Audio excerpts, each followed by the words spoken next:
All right, let's try that. Let's see if this is working today. Oh, give a big stretch, everybody, as we get ready for an afternoon, at least here in the U.S., of Path of Exile in solo self-found hardcore mode. Welcome. Hopefully my microphone is working. Hopefully you all can hear me. And of course, if you can't hear me, then you will know to tell me that you can't hear me. And make sure that you let me know all of the other mistakes that I make throughout the day, because there will be many. That's just the way how it is around here. G3 Iron plays games, and G3 Iron makes mistakes, and that is the award-winning combination in order to make the memes that we make. Playing games and making mistakes, you put those two things together, and you get a whole bunch of memes. So our topics today for discussion as we get started here today, a couple of different topics up for discussion today. I'm actually going to post this in chat or somewhere. I got to write myself a note because there's a whole bunch of topics that we can chat about today. First off, throughout the stream today, we're going to be, of course, be playing this character, this terrible, terrible character, Dumbest Draconis. This character is awful. I'm just letting you know, this character is awful. We've done our best to try to make it a character, and that's what it is presently. It presently is a character. And it's presently still alive. That doesn't mean it's a good character. So anyway, we'll get back to the character here in just a second. So a couple of the topics that we're looking to discuss today. We're looking to discuss Twitch streaming versus YouTube streaming. Over the last 2 years or so, I've had a whole bunch of people say, hey, why don't you stream on Twitch?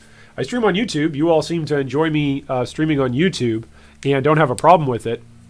I personally have got some thoughts on Twitch streaming that keep me reserved when it comes to thinking about streaming on Twitch as opposed to streaming on YouTube. I mean, for one thing, all of our discussion content is already here on YouTube as a platform. Twitch keeps all of their content for a minimum requirement of 24 hours.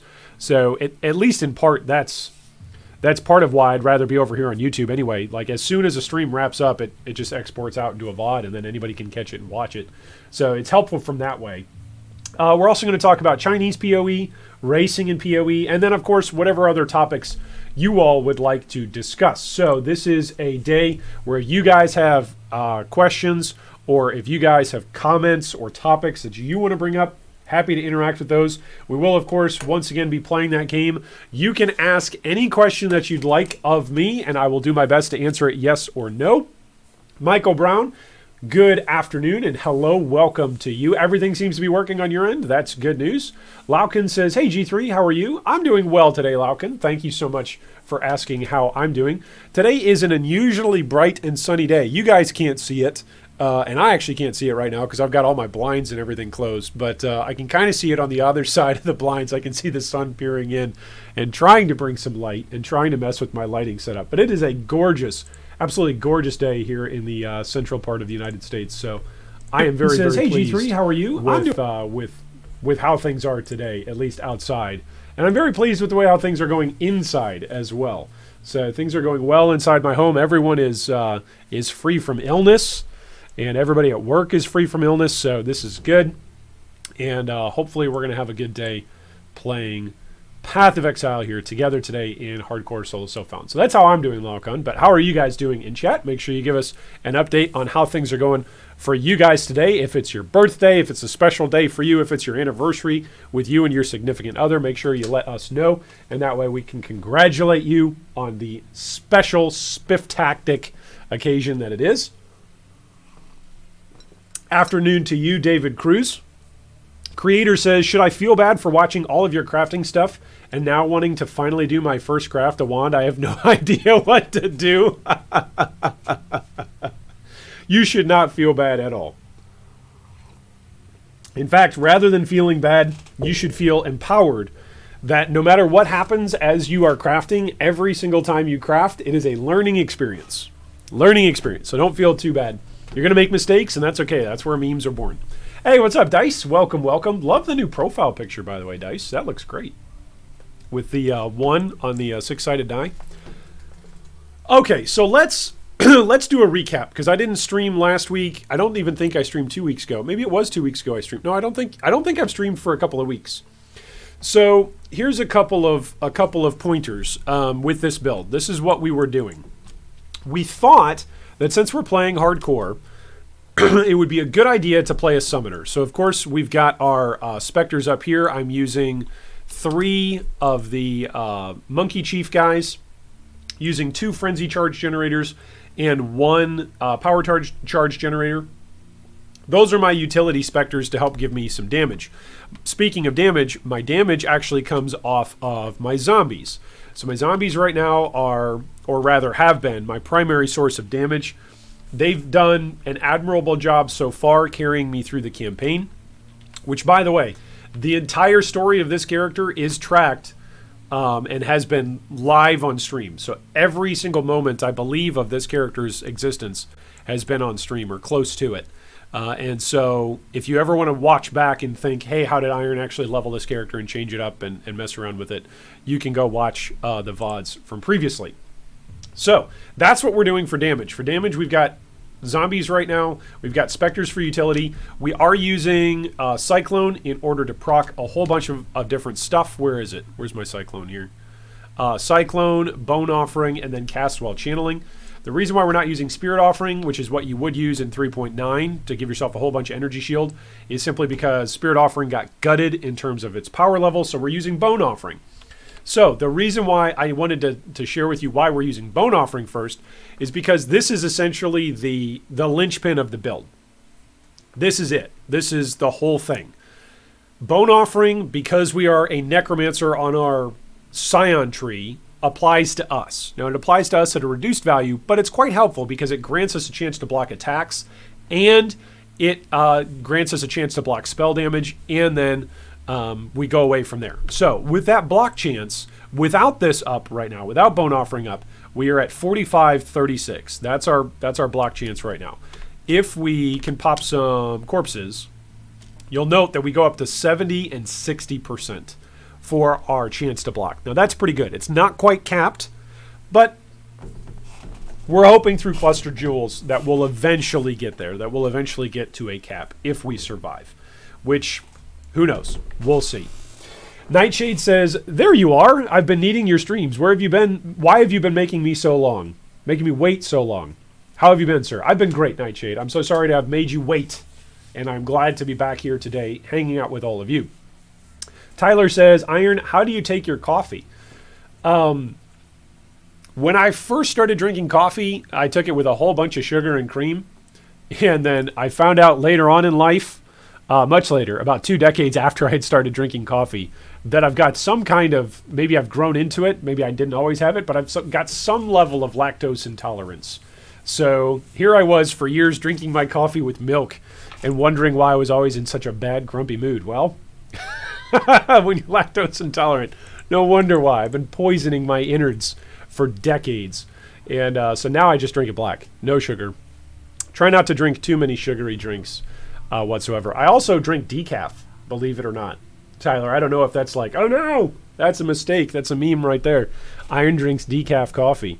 But when I do drink coffee, I drink decaf.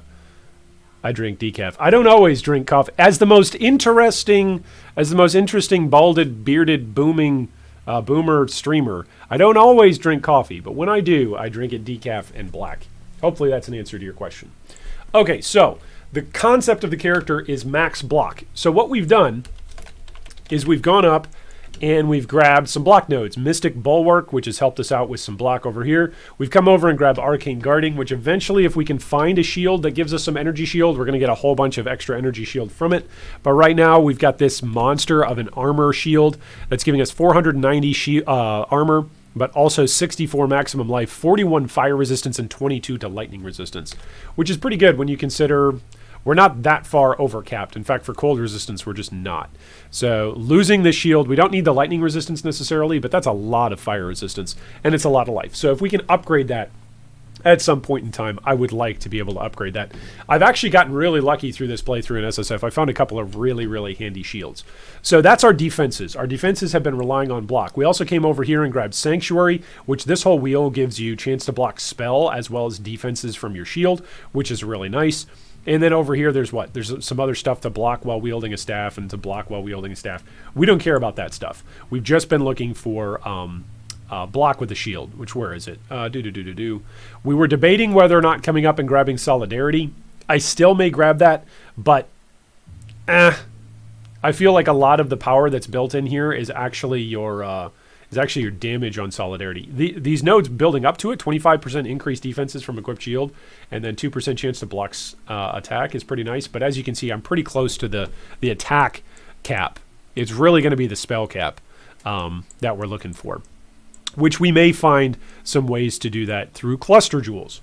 So, speaking of cluster jewels, we've got a couple of options for cluster jewels. My first preference is to come here on the left side of the tree between the Marauder and the Templar, where we can go and grab this large jewel socket with 8% armor on both of those, because we do have a decent chunk of armor. It's not a ton. Well, actually, it's a decent chunk. It's 6,300 armor, which is pretty good. Now, that's using Determination, though. If I take Determination off, we lose what? 2,000 armor? So that's a significant chunk, right? It's a significant chunk of what we're doing. Now, at some point, I've been debating whether or not I'm going to turn this Cyclone, and this is what was really, really hurting me for a while. It was just giving me nightmares while I was streaming leveling this character up. Moving Cyclone onto a 5-link so that way I can go Cyclone, Bone Offering, Cast While Channeling, Desecrate, Fortify. So I would need it to be 2 green, 2 blue, and 1 red. Now this is the only 5-link that I've got right now, and to try to get this to 2 blue, 2 green, and 1 red is just probably not going to work. So that's where we're sitting at right now. So we're looking for another 5-link.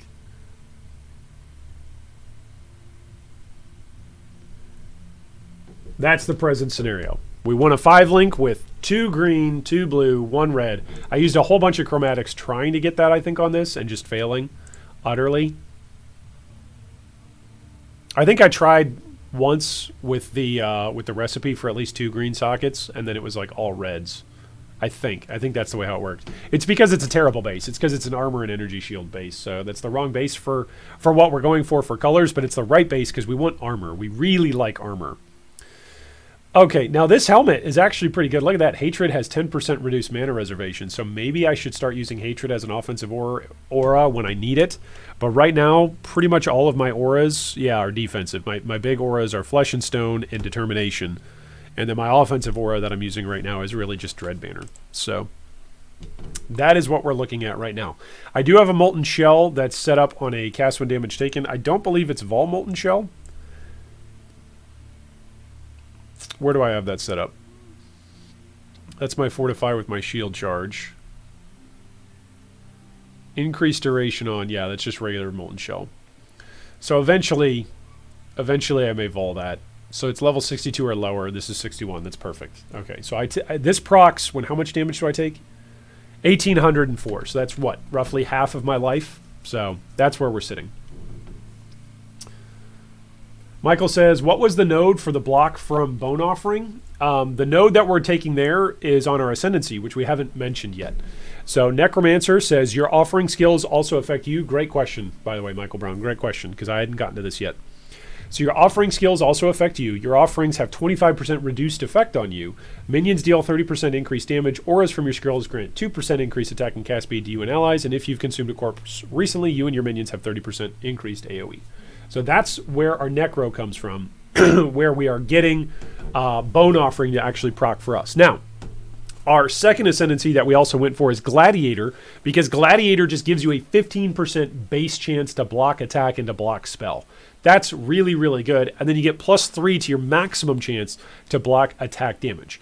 So we don't really care about the 25% more damage with bleeding. It's nice that we have a 10% chance to blind enemies on hit with attacks, but we're not really attacking all that much, so it doesn't really matter that much. Creator says, can I have more than one Conqueror up at the same time? Yes, you can. You can. It's possible to have multiple conquerors and influences spawned on your Atlas at the same time. Michael says, also check the middle and make sure that there's even one available to spawn. Oh, that's great. Yeah, the quality of life that they've added onto the Atlas display hub is out of this world. Okay, so what I should do now, since I haven't played this character in a couple of weeks, since whenever the last time we streamed, I'm actually going to go back into the Blood Aquas. Watch me rip my character here in Blood Aquas, just to refamiliarize myself with all of our buttons. And I think what I may want to do is I think I may actually want to swap to slave drivers. I think that might be what I choose to do. Today might be the day where I just swap all my minions over and just go straight up full Spectre mode and go with block. Now, the thing is going to be that I'm going to want to farm a minion damage helmet in order to, or not a minion damage, a minion level helmet to give me like socketed gems have +2. Because there's no way on the Scion to get that same level of power that you get with the Witch. When you just play a regular Witch, you've got +2 to level of all of your minion gems, right? So we don't have access to that because we're a Scion. Which, by the way, there's at least some blame. You guys, if you're asking the question, oh, AG3 Iron, why are you playing Scion instead of a Witch? Well, that's a great question. It's because when we started this character, we did it live on stream, and I asked you guys what you guys wanted me to play. And I said I wasn't going to play another Witch because I've already played a Witch. I said I wasn't going to play a Templar because I'd already played a Templar. And there was some other class that I said I wasn't going to play. So I was like, okay, well, out of the remaining classes that were there, most people said, hey, try a Scion. Let's see if we can't make the Scion work. So that was why we went Scion. And so we've tried to make this something of a usable character. Which we're level 74. We beat Katava, you know, so we've officially gotten out of the newbie stage, right? Now we'll just die in like tier 1 maps as we're farming Delirium. Which, boy, Delirium is still very, very scary. Jumping between softcore over here to hardcore SSF, like, just touching Delirium is kind of scary in maps. In softcore, especially at this point in the league, most of us probably have all the gear that we're going to get. So it's like, whatever. But over here, you can see I've got some pretty sparse gear. That's far from top end. Look how long it takes my zombies to actually kill anything. It's pretty pathetic. And this is in a level 61 zone. Come on, this is Blood Aquas. It's pretty pathetic. That's one of the reasons why I wanted to swap over to using probably spectres for my main damage. That's probably what I'll do.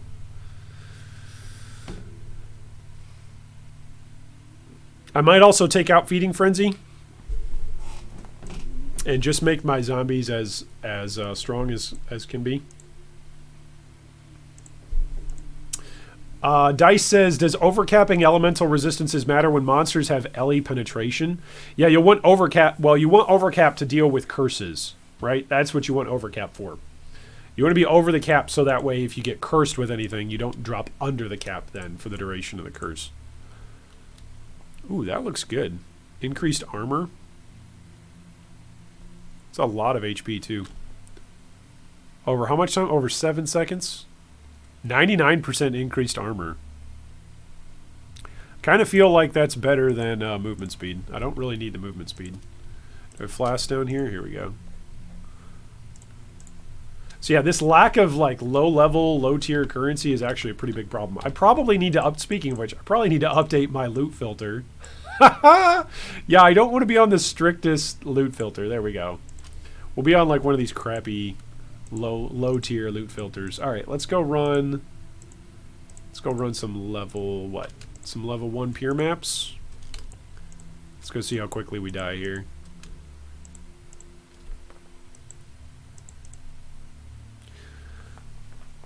Toto says, no POBs this time. I'm not planning on ripping. I mean, I might rip. If I rip, we can take a look at POBs. But to answer your question, no, I'm not planning on it. Oh my goodness, that lag. I'm not planning on taking a look at any POBs. Then again, maybe my character dies right here. Holy crap, the lag. Oh my goodness! So much lag. Unplayable. Unwatchable.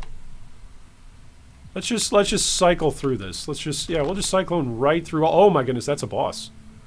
That's a boss. He's a very, very scary, mean boss. I think I blocked him, though. Otherwise, he would have killed me, right? Why am I actually wasting time fighting this boss? I should just be... Yeah, I should just be fighting these guys, right? Leave the boss alone and just go for XP.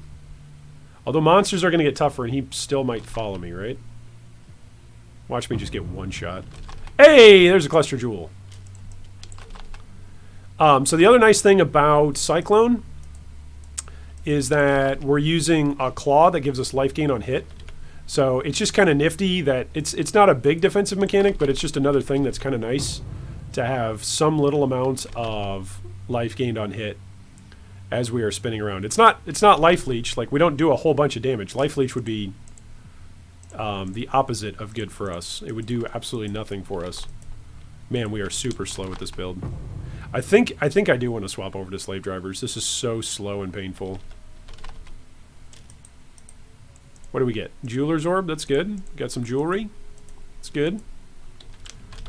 Who knows? At this point, anything that drops in a map is probably going to be an upgrade for me. Because things are so bad. The state of my gear is that bad. Oh, that's a bleed. Yikes. One thing that I've really enjoyed about playing SSF, this was a question that somebody asked earlier this morning. I should actually go back and take a look. I forget who it was off the top of my head who asked this question. But somebody had asked the question, hey, what's the motivation for playing SSF? And I guess to a certain extent, the motivation for playing SSF, at least for me, is just that it's something different, right? I've already played hardcore. I was brought up into Path of Exile by playing hardcore. Oops, I did not want to level that. Crap, now I need to level up my cast and damage taken. That's bad. So at least some of my motivation is it's just a new challenge, right? It's just something different, something that I haven't taken on yet. But beyond that, I think some of the interesting aspects of SSF are that most of what my gameplay power level, knowledge, whatever you want to say, player experience, player knowledge, most of it is built around getting items and gear and upgrades through interacting with the economy. I really love economies in game worlds, and I especially love them when they're player interactable economies and are essentially simulations of real world economies. And that's what PoE is. It's a simulation of a real world economy. And so I love that, but SSF is the antithesis of that. So I've already experienced, several different PoE leagues where I've played trade. For years I've played trade, both in hardcore and softcore. And so to play the game with nothing but my own knowledge of the game and nothing but the drops that I get for the game is a new level of masochism, as some might say, or a new level of challenge that provides itself an interesting layer, a new interesting layer to interact with. So that is probably my main motivation in playing SSF, is learning more about the game and more about the challenge that's presented through SSF. And I would say it is a challenge. I had an Exalt drop. I don't even remember when that was, but we had an Exalt drop. And not to go, oh yeah, an Exalt dropped. I'll just go buy, I'll break that into Chaos and go buy a whole bunch of different upgrades. That's a pretty big deal. To be able to say, okay, what am I going to use this Exalt for now? Like, am I going to Exalt Slam something, and what's worth it for me to Exalt Slam? All right, so there's a couple of good options for us, both offensively and defensively. I feel like at this point I should probably start moving towards cluster jewels and or filling in. Yeah, filling in life would be another good thing, right? I only have 3,600 life. So filling in life would probably be a good idea, right?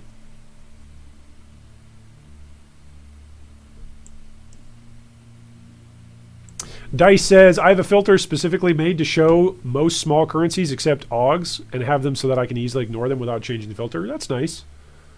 That's very nice. The performance from Delirium is deadlier than Delirium. Yeah, that's true. That's a very true statement.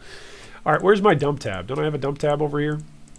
Here we go. Here's our dump tab. I'm going to throw everything in here. So I guess for like the next 6 or 7 levels, maybe until level 80-ish, right? I'm level 75 now, so 76, 77, 78, 79, 80. Yeah, so up to level 80, let's just fill out the Silent Life wheel, and then we can always respec and move over from there. What's the jewel that we got? Added small passives grant increased area. Yeah, so we don't care. It's not a minion jewel. Not a minion, so we don't care. Oh, Michael, it was your question. There you go. Before you rip, do you want to talk about motivations? Yeah, there you go. Dice says, trade to me does trivialize the game, and I think GGG's knows and knew that, which is why trade isn't made a lot easier. Yeah, I think that's fair. From my experience, trade has no problems other than you need to go to hideouts, but I think that's easily fixable by making a habit of having people jump to you in a town. Yeah. Yeah, SSF, I'm not going to say right now whether or not I think SSF is better. I haven't died yet, right?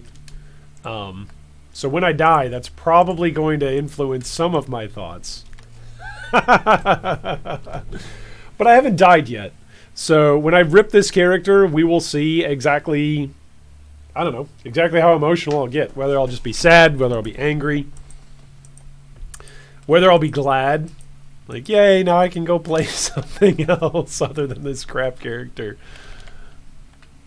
I do think it's interesting that each different style of Path of Exile, right, whether it's softcore trade league, hardcore trade league, each style of PoE offers something different, right? That's something that's pretty cool, that PoE has figured out that, like, hey, each of these different game modes is truly different. It is truly a different experience to play softcore trade league than it is to play hardcore trade league. Like, the game feels different. The challenge level feels different. The things that you're challenged by feel different. So I think that's pretty cool. Wow, I'm taking all this. Where is the guy? There we go. Did we get him? Holy moly. All right, we still have our bone offering up. Big old packs of, allies cannot die are not good for summoners after, especially after all the zombie nerfs that came down after 3.9. Which, yeah, it's ridiculous how long it takes them to kill even a single guy. But I'm going to blame most of that, actually, on my gear. Like, I have no minion levels on any of my gear right now. Minion levels will be a big deal as we can get them, if we can get them. We'll see. I think you've got to be like in levels 75-ish, 76-ish zones before you can even get the minion wands to drop. So, but I think slave drivers would actually be much better than this in terms of clear speed. Like, this clear speed's pretty pathetic, so I probably should change to slave drivers. The problem is if I change to slave drivers, what am I going to put them in? Because slave drivers want at least 4 blue sockets. So, I'm bleeding. Oh, not bleeding anymore. So that could be a bit of a challenge, just getting colors and items as well, because I don't want much blue stuff. Like, the only thing that I really am okay with going blue is my shield being an energy shield shield, because I get increased defenses from my shield. So if I have an energy shield an energy shield base shield, and I get a whole bunch of extra ES explicitly from a couple of the nodes that I'm taking on the tree, that's not that big of a deal. I'm at least taking advantage of those passives. But I don't think, at least at the present moment, I should even dare think about going CI. I think that would probably be pretty foolish. Oh, look, a Chaos Orb. But what am I going to use it on? Okay, am I out of corpses now? I might be out of corpses. Come get this guy. This guy explodes corpses, so be careful about that. Yikes. Alright, any more monsters? Nope. Alright, away we go. Next map. Chase the Daddy says, SSF allows you to be more intimidated with the game. Do you mean more intimate? Is that what you mean? More intimidated? More intimate? Minions have 12% increased life. Medium cluster jewel. Let's check that out. See what we got. We got Dread March. Minions have increased movement speed, life, physical reduction, and physical damage reduction, and chaos resistance. And Feasting Fiends. That's actually a good one. And it's got a jewel socket on it. Yeah, that's actually good. We're going to throw that in our jewels tab. Do I have another one that say minions? I don't think so. I think that's my only minions one, yeah. All right, so we'll throw that over there. We'll throw the rest of this. I should be throwing all this in my dump tab, right? I should be getting a bit more efficient. Speaking of which, speaking of efficient, I should get rid of some of this stuff. Then again, I'm probably as soon as I send this stuff to the vendor, I'm gonna die, right? That's as is tradition. As soon as I put this stuff in the vendor, ooh, what's that? Level 68. As soon as I sell this stuff, boom, I'm gonna rip a character. Like, oh, there was some of your early leveling gear, Iron. Haha. Don't need that anymore. All right, let's take a look at these gloves, these rings. I will say this is something that I would never do, right, in a trade league. I would never be looking at rares that drop from tier 1 maps for upgrades. I'd just be buying it in a trade league. Yeah, these are all bad. And I actually don't think that the Chaos recipe is that good then in SSF. Maybe it is. Maybe you guys can inform me and teach me why it's better in SSF. But I actually think it's worse. Like I'd rather have alteration shards and stuff, like in alchemy shards, than have Chaos orbs. So Chaos recipe, I don't know. I guess with the Chaos recipe I can like spam reroll maps and that sort of thing, but yeah. Talon says, is this a Spectre build?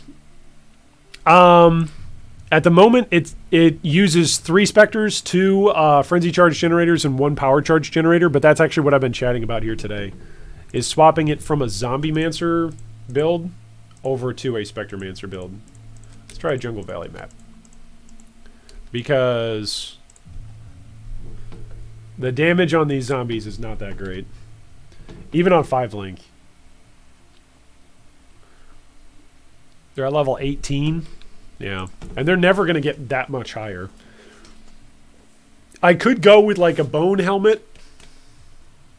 I could go with a bone helmet that has like, you know, socketed minions +2. And try to craft 3 blues on there and a red. And go specters, go slave drivers for specters. Try and get a +2 onto my... Well, I think you need to be level 25 to get your next spectre. So right now I'm only going to have, what, 3 specters? That's part of the reason why I haven't done that transition yet. I remember that from a couple weeks ago debating that, whether or not I should just swap over to specters, but I'm only going to have 3 slave drivers. It's not that great. I mean, it's going to be fine for, like, you know, white tier maps, but I guess you can say because I am unfamiliar. Oh gosh, intervention assassins. I guess you could say because I'm unfamiliar with SSF, I am relying on my game knowledge of what I already know, which is summoners and which is specifically zombie mancers. That's what I am heavily relying on. All right, am I going to run out of? Yeah, I'm going to run out of this stuff here pretty soon. Got to keep going in the Jungle Valley. None of my zombies have died yet, so that's good. Oh! Speaking of dying, I actually took damage there. Did you guys see that? That was kind of spooky. Hey guys, come over here.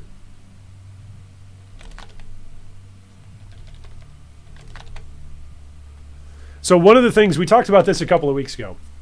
One of the things that's really, really fun about playing a block build is you very rarely take damage. That's good. Is you very rarely take damage. Now, that's what's good about it, right? For hardcore purposes. Don't take damage. Hey, you don't have to worry about, you know, surviving. If you don't take any damage, you can't die. Now, you can take some damage from like death effects and from specifically from ground degen effects. But for the most part, just, hey, don't take damage, you'll be fine. That's a really, really good defensive mechanic. The problem is like right now, I have 3,700 life. So I have no idea what my life pool is actually going to look like if I take an actual large slam from a map boss, let's say, or from a particular instance, right? From a particular type of monster, from a particular syndicate member, right? I'm just not used to it because I don't generally get hit and then recover from it. So it's kind of this interesting, an interesting tension in your character where you go, hey, I'm really, really tanky until you get one shot because you didn't know that your life pool needed to be bigger. So that's just a hardcore phenomenon, I think, regardless of whether it's hardcore or softcore. Okay, anything else that I want to pick up? I don't think so. Let's get out of here. Let's skedaddle.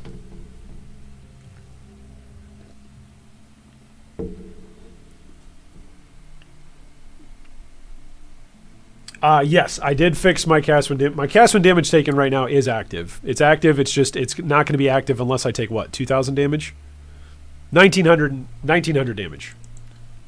It's kind of a lot. I probably don't want that, but that's where we're at, right?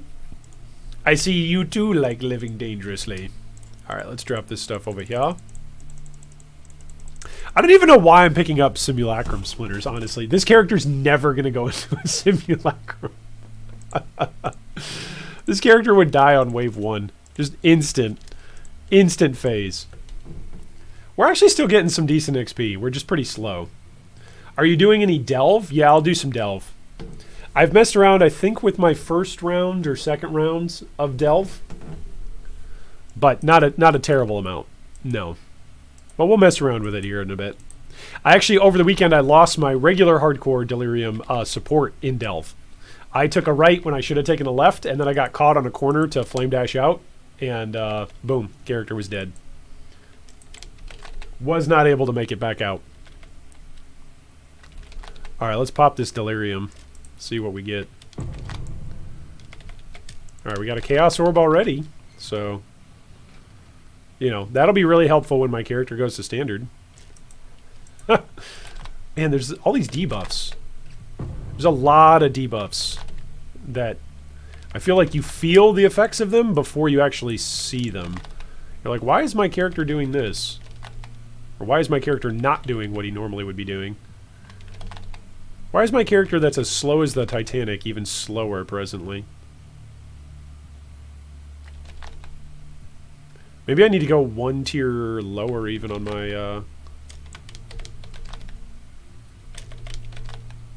my loot filter. This is actually going okay. This is going okay. I'm not taunting the game. I'm not saying I'm not going to die. I'm probably going to die right here. But I would say this is going okay. In terms of survivability, tankiness, I thought the Deliriums would be much more frequent, just like instant death spikes towards my character. And so far, we're okay. So far, we had that one moment that it was a little shaky. Ooh, Blights are probably really, really good in SSF for anointing stuff, right? Also, just because they're just loot havens. So I should probably do all of the Cassia stuff that I ever get. Okay, let's kill this guy. Go get him, guys. There we go. Oh, am I dead? Did that freeze me? Yeah, it froze me. Okay. Do I have a freeze flask? Yeah, I do. It's my movement skill. Okay, it's my movement flask. I just have to remember to actually press it, you know? Alright, so let's do this, this Cassia mission. Let's make this fire, make this minions, make this ice. There we go. All right, and away we go. Go kill stuff, make corpses. There we go. Now we have block chance. All right, this is good. Block chance is good. Now, as long as they don't pop up on the other side, we should be okay. Where's my decoy totem? There we go. Decoy totem, away! I think when this character dies, because, you know, all characters eventually die. I think when this character dies, I think I might play some kind of spellcaster. I think. I don't know. What do you guys think I should play after this guy dies? You guys have thoughts on what sort of character I should play? You know, if I trick you guys into telling me what to play, I can always complain about whatever it is that I'm playing. That's the psychology that's going on here. If you are really interested. I have a need to blame you guys for the choices of my gameplay. I'm circumventing my own responsibility, my personal responsibility in my build choice. That's pretty fun.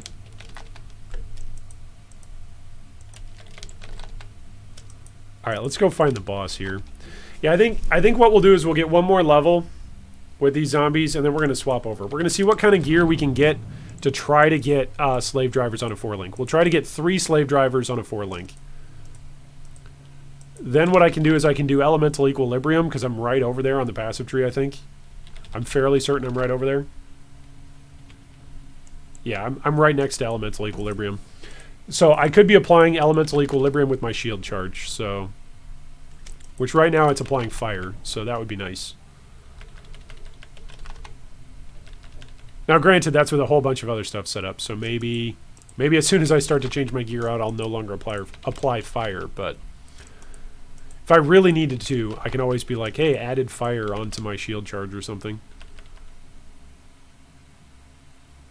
Or oftentimes a jewel is another way to do it as well. You use a jewel to add some flat damage. Abysses are also something actually that I haven't seen that much of right now in SSF. Don't need a siege axe. Alright, so I think, what, 2 more maps and I should be next level? Oh, a unique strongbox. What is this, my precious? It is the ashes of the condemned, guarded by a stream of tormented spirits. Oh, there's no monsters around. Come over here, guys. Let the tormented spirits go in them. I'm going them. Yeah, never mind. They're not going to go in them. Just kill them. Whoa, hey now. If they're blowing stuff up, kill them. Whoa, hey now. Hey, buddy. Corpse explosion mechanics are not okay. I'm supposed to be the one blowing up corpses. You're supposed to be the one dying. I'm the one blowing up corpses. Okay, let's get out of here. Whew. Dice says, next league, I'll either play Standard or SSF. Michael says, a spell slinger? Okay, a spell slinger character, huh? Toto says, you should play melee next. Wow. So here we have the epitome of the ancient debate. Spellcaster or melee? That could be helpful for leveling. Increase accuracy and speed. That could be quite nice for leveling. Also some Orbs of Regret. I am down for those. What is this? Damage over time with bows?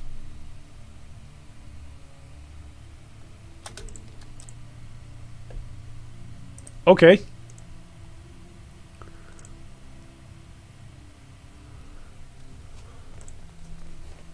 Whoa! Hey now, that's got some life on it. 25 fire, 6 to all, 10 to chaos, 67 life.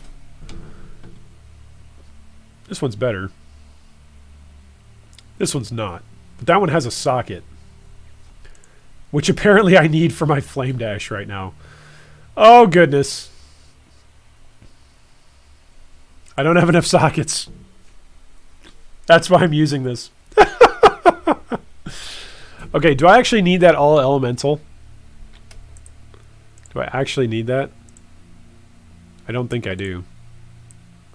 Oh, it's got 60 life on it. And 36 life, so how much is that? 77 versus 40. Ooh, that's a lot of life on that belt. Man, that's a good belt. 40 life, 37 strength, 77 life, and 37 lightning. That's a good belt. For my crappy build, man, that's fantastic. It's too bad I can't second socket this ring, but then I would lose out on too much. I could not be using Cyclone to proc Bone Offering, but I like that too much.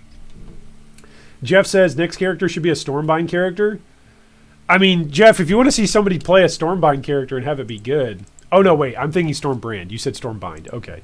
I was going to say, if you want to see somebody play Stormbrand play it well, like, just go watch any of the race going on right now. If you watch any of the race that's happening, you'll see somebody playing a Storm character, an Arch Stormbrand character. There we go. Loderick says, Golems are the best bang for your buck. Dice says, I want to see you with a spellcaster. Okay. Talon says, Corpse Boom is scurry. Yeah. Cyclone COC is both. If you can find the items for it, yeah. I could do cast while channeling. That's kind of what I'm doing right now.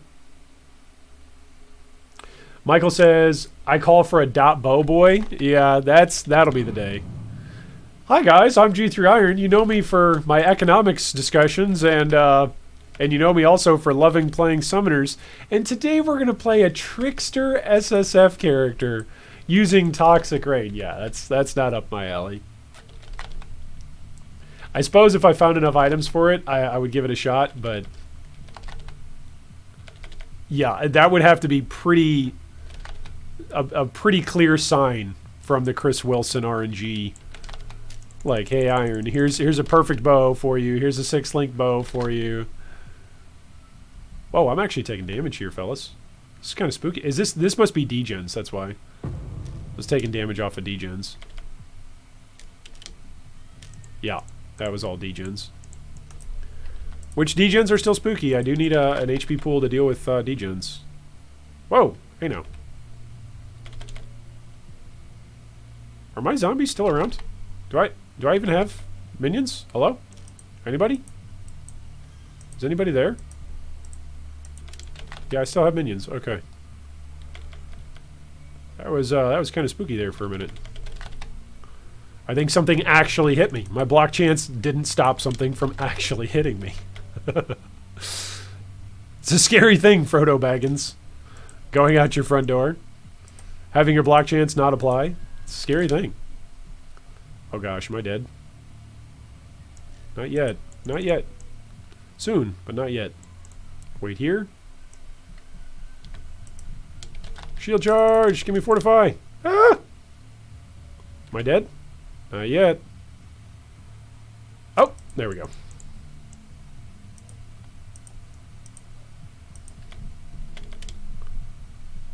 I have no corpses, no block chance. Oh, goodness. There we go. All right, what do we get to drop for us? 2 armors. Tier 2 armor. Oh, boy, jewelers. We could use the jewelers. That's actually quite nice. Because a 6 link, even a 6 socket right now would be helpful. I think I'm kind of stuck playing these zombies until I can get a 4 blue link slave driver setup going on. And even then, the clear might not actually be better. The clear will be better if I use shield charge rather than cyclone. Well, actually, cyclone's got fire added to it too as well. Yeah, so the cyclone would also apply elemental equilibrium. So that's nice. That's a good reminder that I can apply EE either with shield charge or with cyclone. That's whoa. Speaking of which, get out of there. Those lightning bros, man. These guys are spooky. All right, so what level are we? 76. I think we just have to make it to level 90 to appear on the POB ladder, right? For SSF hardcore. Just level 90. Oh man. I think right now the toughest part about this character is just how slow it is. What a slog, man. If I had minion cluster jewels, these guys would be going nuts, but I don't. Just gotta keep farming them. Oh, there's a rogue exile. Nice. Is that the copy? I think that's the copy. Oh, no, it's not. Nice. I have never found myself appreciating when a rare drops more than an SSF. Like, maybe Synthesis. Synthesis League was probably the league that would come the closest to me caring about rares dropping. But right now, like, I see a rare, I'm like, hey, that's... I gotta ID that. That could be really good. Oh gosh, what am I doing? Let's shield charge right into the middle of those guys. My Molten Shell went off there, so that was good. More than 50 remain. Hey, what's up, Pure? Welcome, welcome. Yeah, totems and ballistas, I would feel like would be in kind of the same category as playing a minion mancer. And here's the thing that I don't like about totems. This is just personal preference. This isn't saying anything that Grinding Gear Games needs to change. This isn't me complaining in any way, shape, or form. This is me simply saying matter of personal preference. I would rather not play a totem build because to me they feel like Skelemancers.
Why did Synthesis not go core? Chat, do you guys want to tell Dice or should I? Do you guys want to be the ones to break the bad news to him? Man, I forgot how good my gloves are. My gloves are really, really good.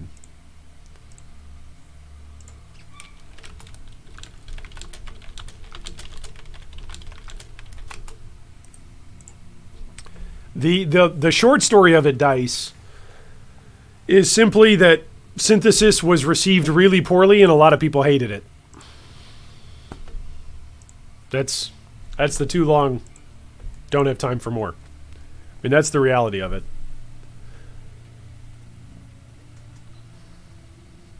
The only thing these gloves are giving me, they're giving me a 4 length, they're giving me armor, and they're giving me good life. This gives me better armor, worse life. This does give me some cold resist, though. Where am I getting my cold resist right now? Oh, it's on this helm. Which I don't even need that 26 cold resist, do I? Oh, no, the cold resist I need. The fire and lightning is what I don't need. Okay. That's fair. Yeah, Synthesis, when upon release, a lot of people really hated Synthesis. That's the sad but true story of Synthesis. Absolutely amazing crafting, absolutely amazing quality of life that the game brought, for making rares valuable, for making rares matter, for making drops feel good again. Like if a rare dropped, like it felt good to have a rare drop. And too many people said, nah, we don't want that. We don't like it. Get rid of it. Okay, so I could put my specters in this chess piece. I could try to roll this with more than... It'd be slightly off chance to try and go 4 blue. But I could try to go 4 blue here. Which then would open up this helmet to go full red. Or to stay as is, actually, and go meat shield, elemental army, fortify... Oh, I could go Animate Guardian. I could go Animate Guardian up here. That's the other thing I could do. Michael says, I honestly don't remember, as I was still pretty new to PoE at the time, but it was super fun. Yeah, oh man, it's literally, I'm getting a crick in my neck. Oh, just from talking about Synthesis. Oh my gosh.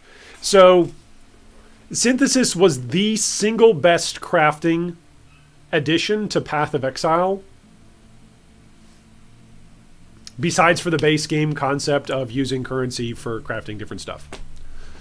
Like, besides that core concept, like, it was the coolest mixture of deterministic and RNG outputs of crafting there was. Yeah, no, good reminder, Michael. Actually, This might not. I think the 3 doesn't show. I think you're right. I need to go take a chromatic recipe and drop it somewhere. Do I have a chromatic somewhere? No. I need to see if I'm picking up chromatics. That's a good point. Let's go run another map, see if we pick one up. Yeah, the thing that was amazing about synthesis was that finding rare items. You know that feeling you get when you're playing Path of Exile and something drops. Let's say it's an Exalt. Let's say it's a Chaos Orb. Whatever it is, whatever your equivalent level of currency drop is that matters for you. Let's say it's a tier 16 map. Whatever it is, it feels great, right? When currency drops for you, and you know that that's going to open up possibilities for you to do something cool with it, right? That's what crafting currency lets you do in Path of Exile. It lets you purchase cool stuff, or it lets you make cool stuff. And what rares did that were influenced, that were synthesized rares, what rares did was that same feeling of, hey, I can do something really, really cool with this. With rares, with items, rather than just with currency. And so it felt really, really cool to have that happen. When it didn't go core, for a lot of reasons. One, it was not very optimized. Okay, it was one of the worst in terms of releases for optimization. A lot of players complained a lot about connectivity, a lot about stability, and a lot of that wasn't actually due to synthesis. Synthesis kind of paid for the sins of betrayal. Betrayal had come out right before synthesis and actually caused a ton of problems for a ton of players because of the way how betrayal encounters spawned into maps and into zones. Because of the way how betrayal encounters off of what's her name, Jun, spawn into zones, a lot of players have lag and experience FPS lag when monsters or when encounters were spawning at the time for betrayals for the new masters. That was true for a lot of players across the board. And those issues were not resolved by the time Synthesis was released. So Betrayal came out and was the December expansion release. And then Synthesis came out as the spring release, as the March release, as the first full release of the year. And they simply didn't have all of the Betrayal bugs figured out yet. A lot of people were reporting nearly daily on the Path of Exile subreddit and on the forums, just, screenshots and images of, where is it? There you go. The frames per second bar, the latency, the FPS bar. Like, people were reporting that on a daily basis, right? Just saying and, leveling complaints at GGG for how terribly optimized Synthesis was. And in reality, yes, Synthesis wasn't optimized perfectly. It was like any other PoE release. It had its ups and downs and its bugs. But it was compounded and became the scapegoat for a whole bunch of the problems that were also present with Betrayal. So as they continually worked and fixed on Betrayal stuff, because Betrayal was going core no matter what, it was an expansion, it was going core, Synthesis wasn't going to get that kind of love. And Synthesis had such a negative reaction from the player base. Synthesis is still the last league to not go core. It's the most recent one to not go core, and that's a pretty rare thing. Less recovery of life, corrupted, bloodline, cannot be stunned. Players are cursed with LE weakness. Oh, I'll probably die from frozen stuff here. Right? Yeah, let's not. Well, should we try it? Let's try it. Let's see how bad the LE weakness curse is. Chris says, I got a prismatic jewel off the elders yesterday. Is it worth IDing it? Depends, Chris. What's your budget? If your budget says you still need currency to complete other stuff, then consider selling that other stuff. Whew. This is definitely some damage here. I don't think I had my spirit offering up at first, though. I think that's why I was taking so much damage.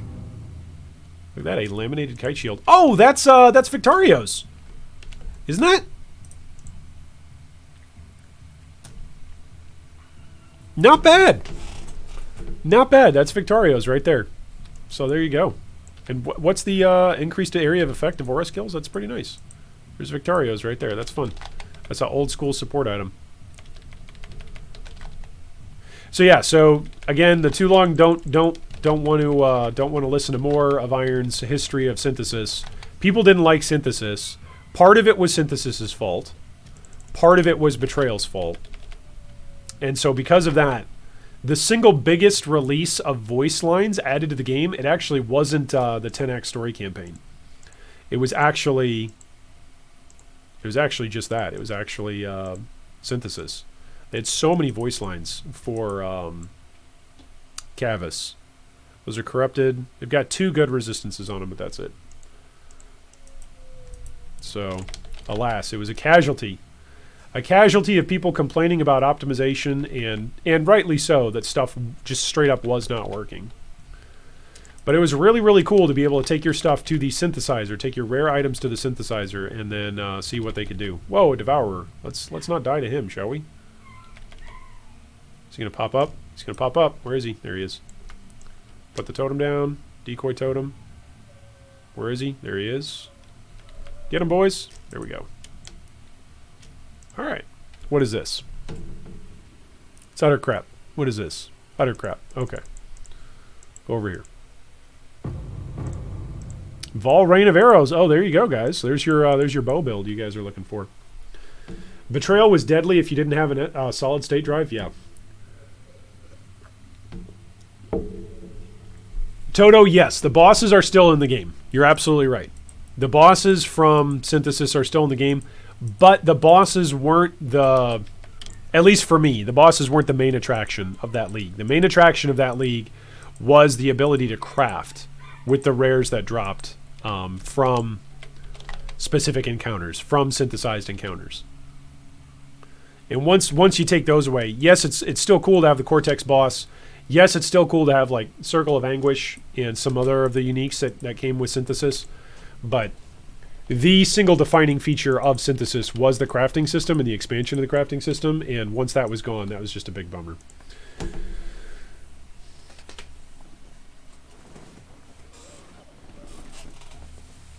Pure says, I'm pretty new to PoE. How does League going core work? Like if when Delirium goes core, are the portals still going to happen? Yeah, all the core portals will still happen. Your character, all their items and stuff, what'll happen, here I'll show you real quick. So this is my character in SSF Delirium. Everything migrates over here to standard. Pure, everything goes to standard. So when you look at somebody who's played PoE for a while, a lot of players delete their characters. I, for some silly reason, keep a bunch of my characters. I want to have one character of each Ascendancy class, so if I ever want to test anything, I can just go into standard, and I've got tons of currency there and tons of different items, so I can always test stuff there. So all of your characters in whatever level capacity they were at the end of the league get migrated. All of your stuff, all of your currency, all of your tabs, it all goes onto standard. So it's all over there. So you don't lose your character, you don't lose your items. The league itself closes down, and a new league starts up, and if you want to make a new character, you can do that in the new league. But if you just want to play that same character, you can also do that. It's just it'll happen over in standard. All right. Anything else that I want to check here? Gloves, terrible. Boots, terrible. Wand. Crit strike chance and crit strike multi. Elemental damage with attack skills. That's kind of weird. It's kind of wonk. That's armor but no life. That one's the really good life one. That's really good life as well. It's got no movement speed on it, but it's got a lot of life on there. All right, let's get rid of some of this junk. And away we go. Chip says, if people like the temporary league mechanics, they put it into the base game, usually switching from seeing it in every map to a random chance. Chris says, Synthesis was the league I first tried PoE, and it was so confusing that I bailed. Now that I tried again in Metamorph Delirium, I really wish I had given Synthesis more of a try. Yeah, again, I'm not saying, don't hear what I'm not saying. I'm not saying that Synthesis was the most intuitive league, or that Synthesis was the most helpful league, or that Synthesis was the most new player friendly. It was not. It was none of those things. Ooh, beach maps. Let's run those. It was truly none of those things. Synthesis was a very, very clearly designed veteran player experience. It was not for new players. It was not going to be new player friendly to experience Synthesis and all that Synthesis had to offer. Like oftentimes on one of my screens, like on one of my screens, I would constantly have up. I think it was PoEDB at the time or PoETB. I forget which one it was, but I would constantly have one of those websites up on one screen explaining what mods needed to go with what in order to synthesize and have a chance to go out to what synthesis outcome, to produce what synthesis outcome. And then I would constantly have the game up on another one, on another screen. And then, of course, I'd have all my trade tabs and all that stuff open on another one. But it was great. In Hardcore League, I played Hardcore in Synthesis. It was my Hardcore League for that cycle. It was great. It was fun. I had a great time. After this map, remind me, guys, and I'll show you the one thing that I'm most proud of from Synthesis. I'll show you guys my creation that I'm most proud of.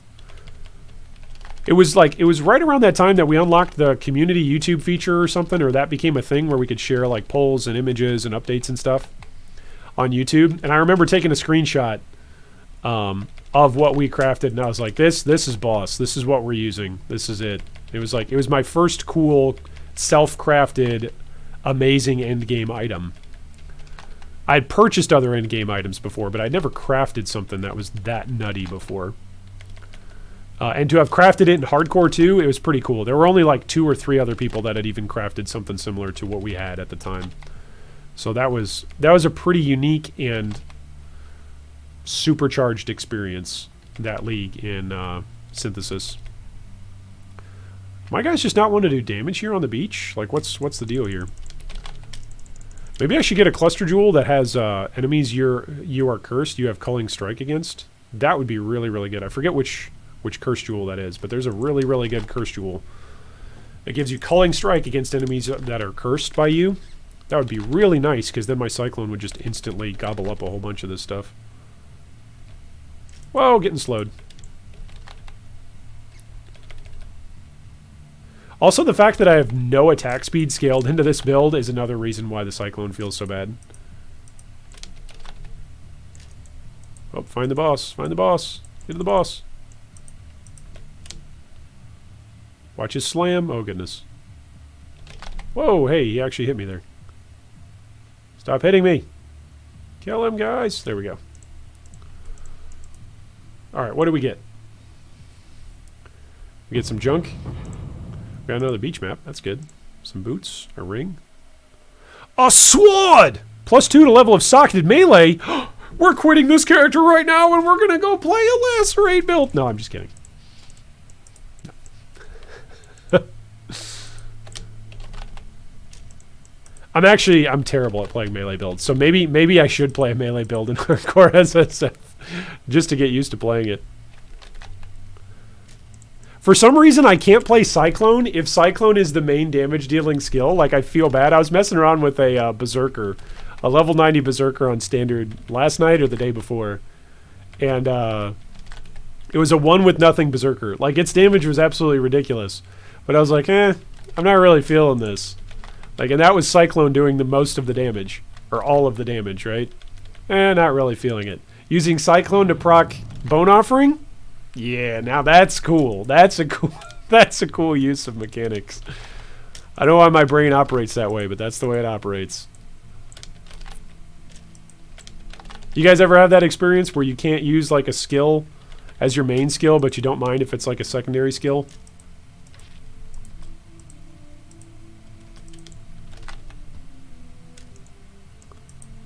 Let's pick that up. 50 monsters still remain. Let's go back. Let's go back and kill them. We're still getting XP in here. Level 76? Yeah. So we got, what, 2 more levels before we really have, like, a whole bunch of XP penalty in here? I like that I said, like, 2 levels ago. Yeah, 1 more level and we'll swap this over to spectres. I also haven't gotten a 4-link blue yet. So I don't feel too bad about it.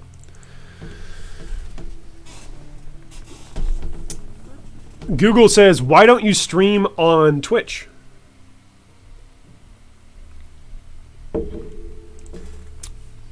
That is a great question.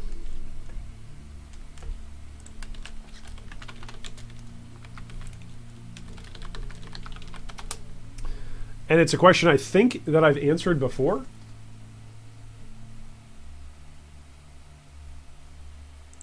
but it's a good discussion. It's a good discussion question. So there's a couple of reasons. Ooh. Hang on a second. I'm ogling a chess piece. 38 life, not great, but 31 fire, 21 lightning. I mean, this isn't fantastic. This is 22 lightning. It's double the armor. Nearly.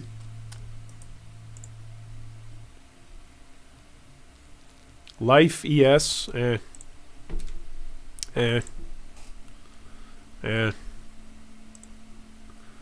Yeah, let's get rid of all this stuff. It's got life on it. It's green. Look at that. All that evasion. Yeah, I don't have nearly the dex for that. Yeah. So one of the reasons why I prefer to stream on YouTube as opposed to streaming on Twitch is simply that that YouTube keeps all of my content for me anyway. So whenever I want to pump out a stream like today and want to make a video on demand of it for players to go back and look through, I actually would much rather simply stream on YouTube rather than stream on Twitch, because Twitch holds ownership to anything that you stream on Twitch for 24 hours. So that's one reason. Another reason not to stream on Twitch is that Twitch has got some pretty interesting guidelines. Like, there are just times where they will straight up, I believe the term is shadow bans. Somebody correct me if I'm wrong, if that's the wrong term. But they will just straight up not recommend your channel if you've gotten certain strikes against your channel. I don't really like that as a policy. Like, hey, if I've done something wrong on my channel that goes against your terms of service, that's fine. Just communicate that to me. Tell me about that. If I ever use music or something in a video, or in the past on streams have used music on a video, YouTube will send me an email right away once that gets claimed and says, hey, you used music on something. This isn't a copyright strike. This is just realizing that, hey, this particular video includes this music and that music is owned by somebody else. So I appreciate that. Twitch, on the other hand, might take actions against your account without you knowing, for recommending your channel. Also, Twitch is just absolutely saturated. I feel like the number of people who are on Twitch is very high. And so it means that, like, if you're looking to be discovered as a new streamer, if you're trying to make it your job, that's fine. That's fine. I'm not looking to make this my job. This is my hobby. So if this is my hobby and I'm already making discussions on YouTube, why do I want to get started on a new platform that doesn't offer an expansion to our community? Like, if I could say, let's dip my toes into Twitch's waters, as it were. Let's go stream on Twitch for a week, let's say, and give that a go. If our community would grow and our community would experience healthy growth from that, not just growth in numbers, but like healthy growth. People join the Discord, people join chat, people help one another out, people help educate one another, people help answer questions for one another. That's cool. I would want to do that. We're already doing that on YouTube. A whole bunch of you have gathered together on Discord and right here on YouTube just to hang out, to have a good time, to help one another learn and play and experience PoE together. So I feel like that's some of the discussion. I would love to know from you guys, and this was one of my topics of discussion today in discussing Twitch versus YouTube. Like, pitch it to me. Oh, welcome, Alex. Welcome, Duo. Welcome, guys. It's good to have you guys in chat. Like, pitch it to me. Why would you guys want me to be on Twitch as opposed to on YouTube? The most compelling argument that I've heard so far is, hey, I get push notifications from Twitch on my Twitch app versus a push, notification on my YouTube app that a streamer is live. Like, that's the biggest thing that I've heard from people is like, hey, their notification system is slightly better. Which, if that's the case, then okay, maybe I need to look into it. Like, I'm open to looking into stuff on Twitch. I'm not just filled with a passionate rage against Twitch. Like, I'm open to streaming over there. I'm just not sure how beneficial it would be to us as a community. And because people already know that I stream over here on YouTube, at least several of you do, I'm not sure how much of a hassle that would be to ask people to swap platforms. Also, not everybody in the world likes Amazon. I just got to say that. Like, not everybody in the world likes Amazon. A lot of people have got problems with Amazon as a company. A lot of people have problems with YouTube as a company. So that's, to me, that's a separate issue entirely. That's not why I stream here or stream there.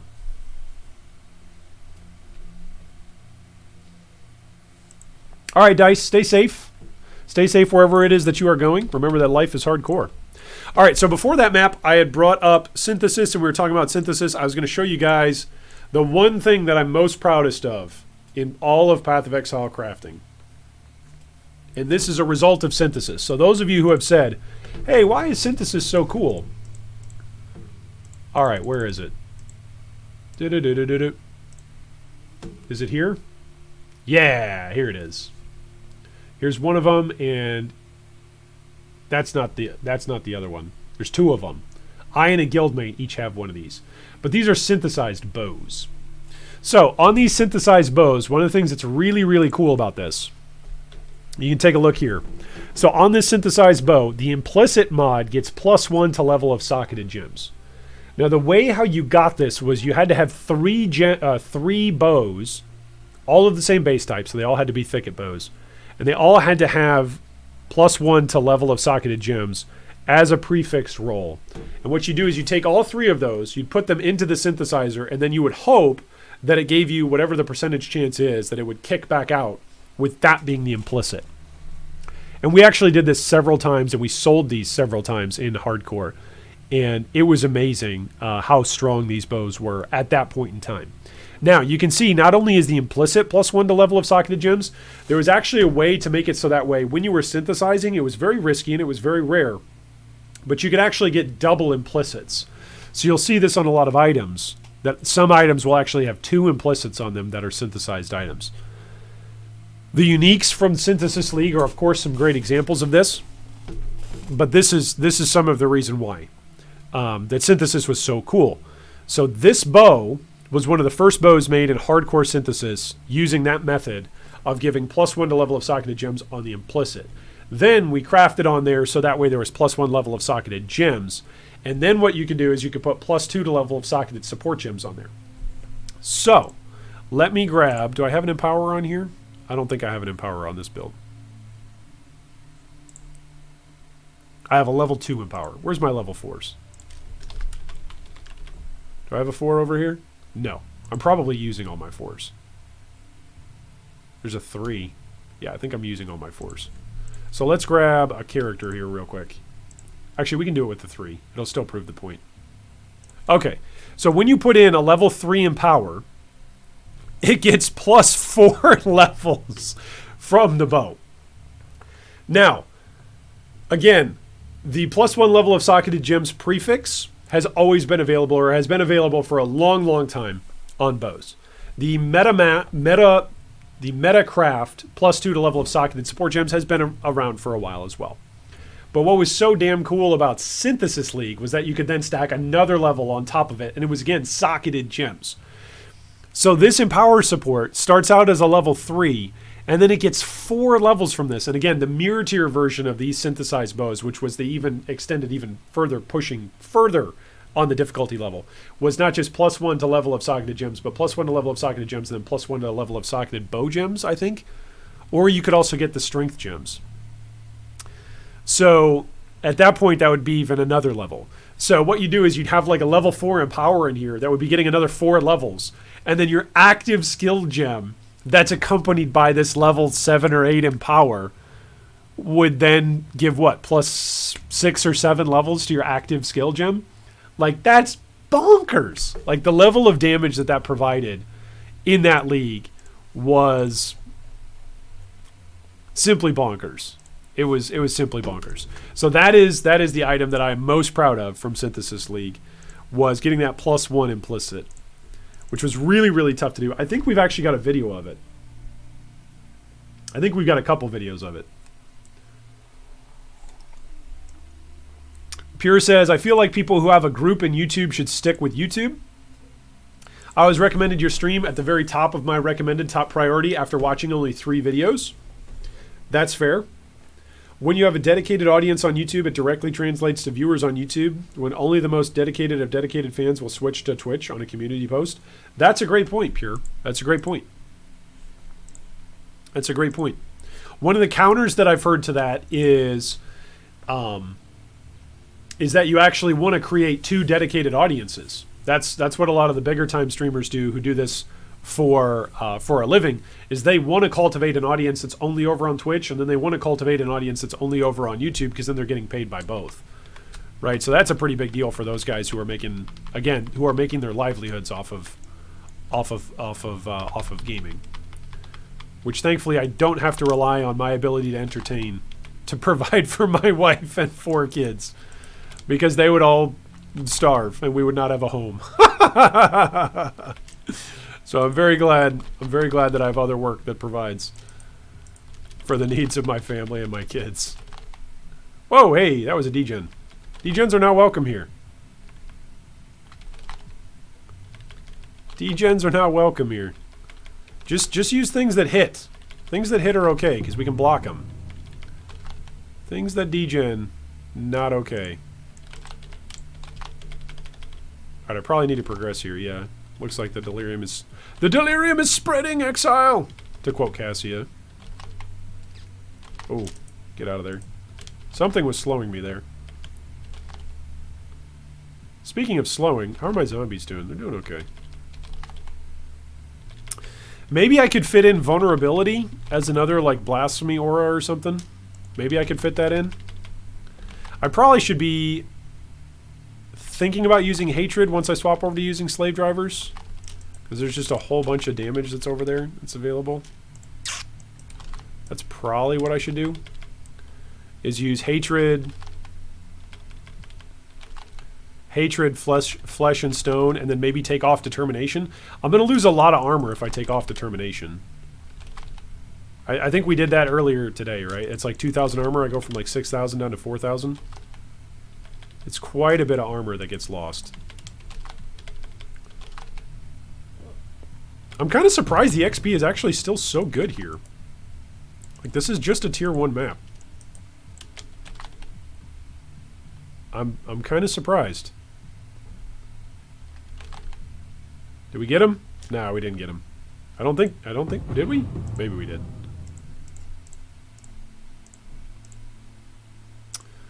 Alright, that's good. We got lots of levels there. That was a level on spectres as well. So what are spectres at? Level 18. What are zombies at? 19? 17? 18? Alex says, if only synthesis was core. Too bad I'm one of the few that supported and love that league. Yeah, you and me both. You and me both, Alex. Maybe synthesis will find its way back in PoE 2. That would be pretty cool. That would be pretty neat if there's a way to make that work. I feel like there was so much work that went into synthesis.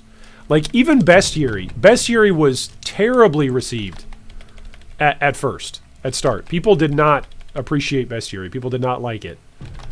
But after a time, it took a league off, I think, and they worked on the nets, and they worked on the way the monsters worked, and eventually people enjoyed it. You know? So... Ooh, I'm taking some damage here. Are my zombies dying? I'm bleeding. Where's a flippin' corpse? Raise a zombie. Did I blow up all the corpses? I think I blew up all the corpses. Yeah, I blew up all the corpses. There we go. Can't really complain about not having any corpses to summon zombies when I'm the one popping all the corpses, right? Hey, there's a 6 socket. Nice. We need those jewelers. Joyful Wanderer says, community posts aren't very visible on YouTube, IMO. Yeah, that's fair. That's another great point. Community posts are not very visible. Which is one of the reasons why I think a lot of the big time streamers, they set a schedule. It's like being a TV show. You have to set a schedule and everybody's got to get used to that schedule. In the television business, whenever a television show switches which night it's on, oftentimes it loses a lot of viewers. That's what oftentimes happens. Occasionally you'll pick up viewers, and occasionally the show will actually pick up and do better. But a lot of the times when shows get moved from particular time slots or particular nights of the week, it would be the start of a death sentence for a particular show. It would be kind of like the last stages of trying to keep a show going. Which you guys don't even know what I'm talking about, because those were the days of analog television when shows actually came on at specific times and days and weren't just instantly available at your fingertips to binge watch the entire thing on Amazon or Netflix or Hulu or whatever other instant platform that exists. Oh, I'm sorry. My boomer is showing. Back in my day, you had to hit the rabbit ears on the TV to make the football come in. And we only watched football. Football and news about football. Those are the only two things on the television. Momo says, I really wish they bring Synthesis League back, even if it's as a remake. It makes me sad to see that level of creativity taken away. Yeah, me too. All right, so let's keep filling this out. We're up finally over 4,000 HP, which we were over 4,000 HP at one point in time, but then we chickened out and we moved a bunch of stuff around for damage. All right, let's take a look. Ooh, that's 40 life gained on hit. Is that better? That's way better. This is +1 level of socketed gems, though. That's got some needed intelligence. I think I might actually swap over to that. That's more life gained on hit. What's the attack? 1.6? That's 1.68. Ooh, that might actually make me slower. Can I craft... Where's my crafting bench? Can I craft attack speed on here? No, not another suffix. That's a bummer.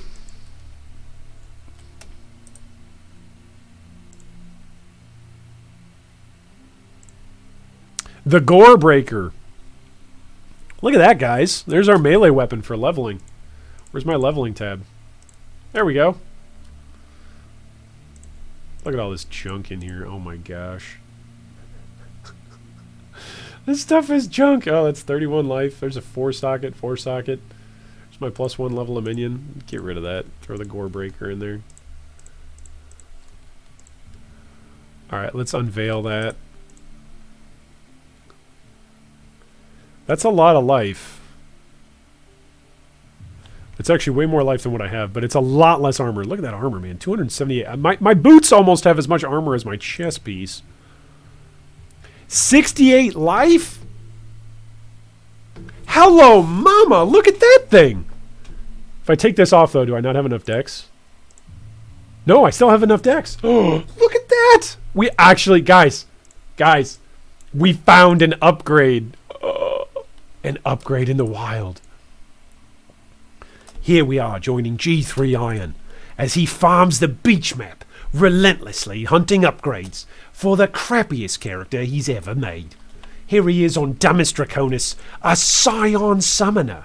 Yes, that's right, a rare and totally unexceptional character.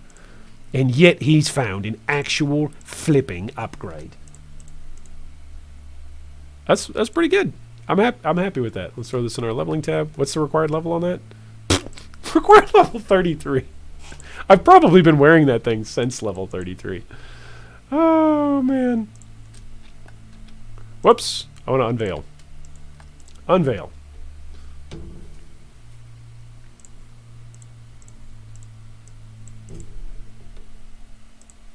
Don't I have a veiled tab? Yeah, I do. Okay. There we go. Which they now grant shards, which is good, because we need lots and lots of shards. Oops, I've sharded myself. Yeah, we need lots and lots of shards. As many shards as we can get. Momo says, imagine crafting cluster jewels with synthesis. Oh my goodness. Oh, that's a good point. Drew says, hey, you're not the only old one here, G3. There you go, Drew. Glad to know you know what rabbit ears are.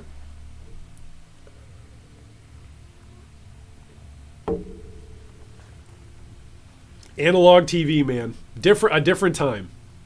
A different time, right? A different time in the life of the world. Duo says, SSF Hardcore is a different type of damn gameplay. Yes, it is. It is very, very different. It makes you evaluate your life and your character in a lot of different ways. It's quite fun. What can we craft on this thing? Prefixes. So probably nothing helpful, right? Mana. Mana, energy shield.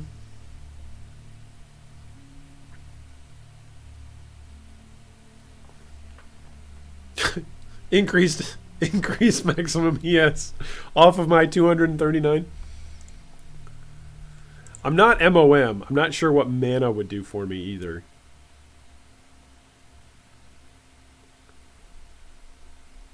I think I'm going to leave that open right now because when I swap over to running spectres, where am I getting the fire? Am I just getting the fire damage from this? No, I'm also getting it from my claws. So I might swap this claw off. I might do that. I might swap the claw off for a better claw once we go full spectres. Which, speaking of which, do I have enough? Could I, like, guarantee this as a 4? I don't think so. I can do at least 2 blue sockets. I am so sick of these zombies, I'm going to try this out. With 9 chromatics. With 9 chromatics, we're going to try to make this work. We're going to try to go 4 blue. That's what we're aiming for here. That's not 4. That's not 4. That's not 4. That's 4 red. 4 blue. Okay, here we go. This is perfect. So we can now go spectres into our chess piece. Then we're going to go control destruction. Where's my... Do I have any gems? I probably don't have any gems in here. Okay, so we want minion damage. Okay, this is actually really exciting. All right, so put zombies up here. We don't want to use blood magic for zombies now, right?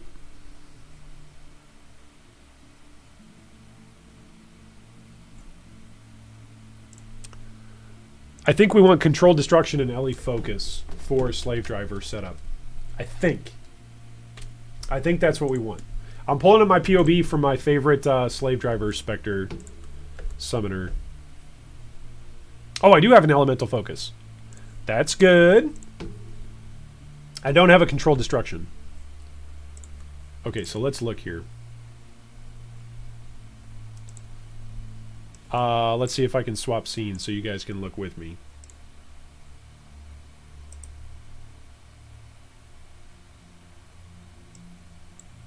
Wow. Apparently I have that screen like all the way zoomed in. There we go. Can you guys see that? Hello? Hello, I'm a boomer. There we go. Doesn't need to be quite that zoomed in, Iron. Jeez. Okay. Let's go. Where is it? Go back here. Do. Was it Bonkers Insane? Yeah, here we go. Okay, where's his specters, skills? It's control destruction, spell echo, and then death mark. That's right.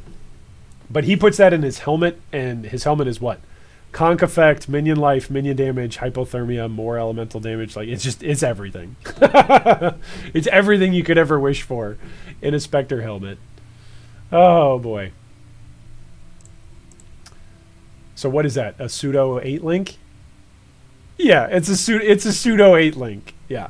So what we want is control destruction. Oh, so I guess not LE focus. Interesting.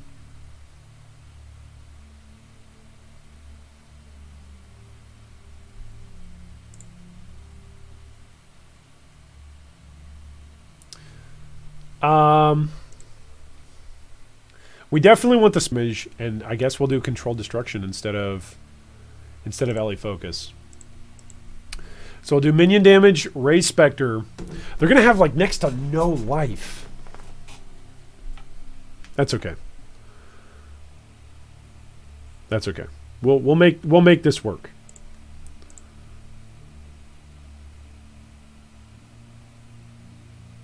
Minion life is a blue one. Is a blue gem as well. Conk effect is blue as well. Maybe I go conk effect.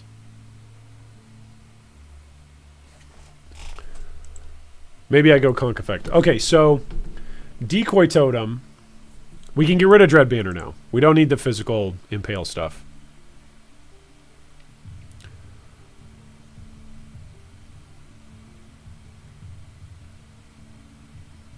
We want Carrion Golem because we're going to use Hatred. Watch me go into a map and I'm just going to die after I make all these changes. It's going to be just instant dead. We still want Castle Channeling Cyclone. Okay, so Decoy Totem and Blood Magic. Those are the two that we know are coming out as well.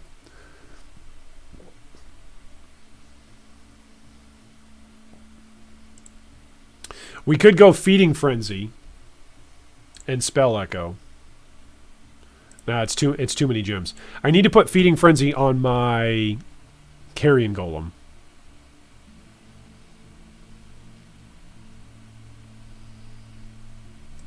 Yeah, so this needs to be a blue. I need that to be 2 blue. Oh man, that's tough. I don't think I can hit that 2 blue with 3 chromes. I don't think so. Yeah, we're just going to leave it as 1, just so that way we actually have something here. Elemental Army, I think, is also blue. Let's go to Lily. Let's go to Act 6.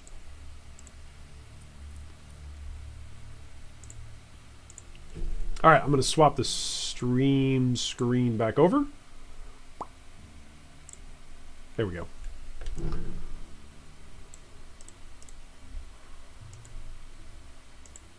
Okay, so I could put Animate Guardian, I think, right?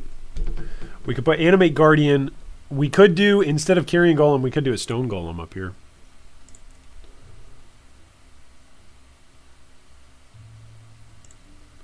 Dominating Blow. Yeah, I think Animate Guardian comes up here. What else?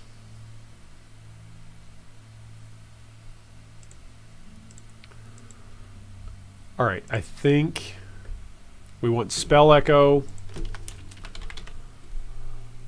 Yep.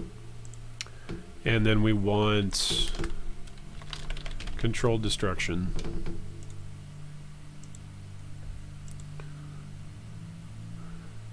And we're going to go with Flesh and Stone up here.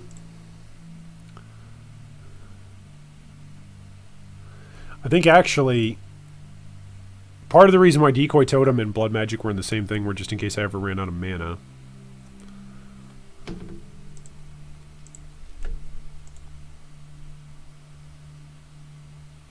So if I'm not reserving that 10% with Dread Banner, can I come up and use Hatred? I think Hatred's at 50%, isn't it? It's a green, and it's, yeah, is it 50? Yeah, it's 50%. So between Hatred and what? Determination, those are both 50%ers. Where did my Determination go?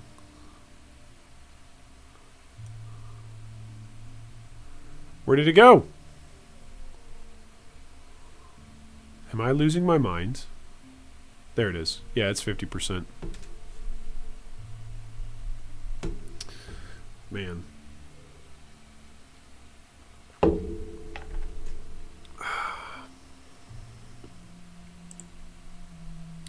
Let's see what the damage is like as constituted here.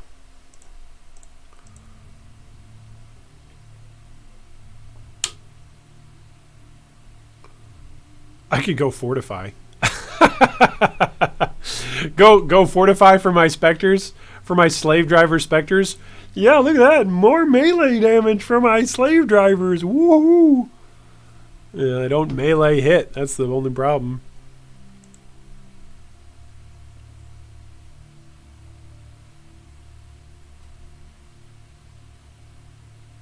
So I need another blue link.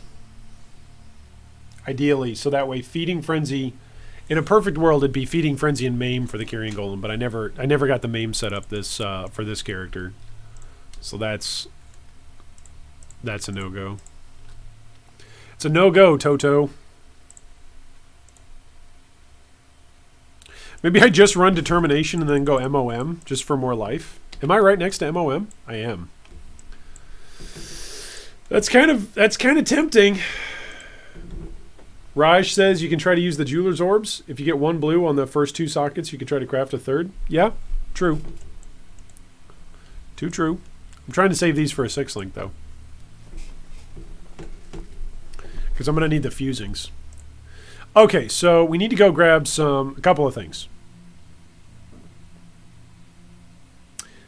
we need to go grab some specters. I should put Fortify on hit up here. That's what I should do with the zombies. There we go.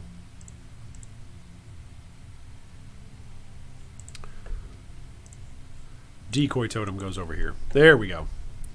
I still have shield charge and Fortify. Desecrate for creating zombies. Good. Where's my zombies? Here's my zombros. Okay. I have atrocious mana regen. So actually, if I was going MOM, it would be pretty risky.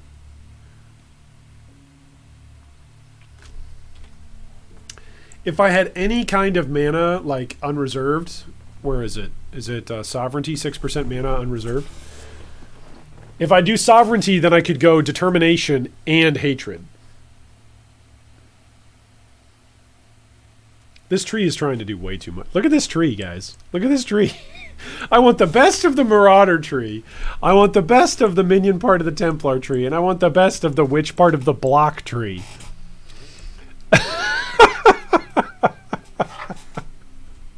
Who gave me control over a character in PoE? This was not a good idea.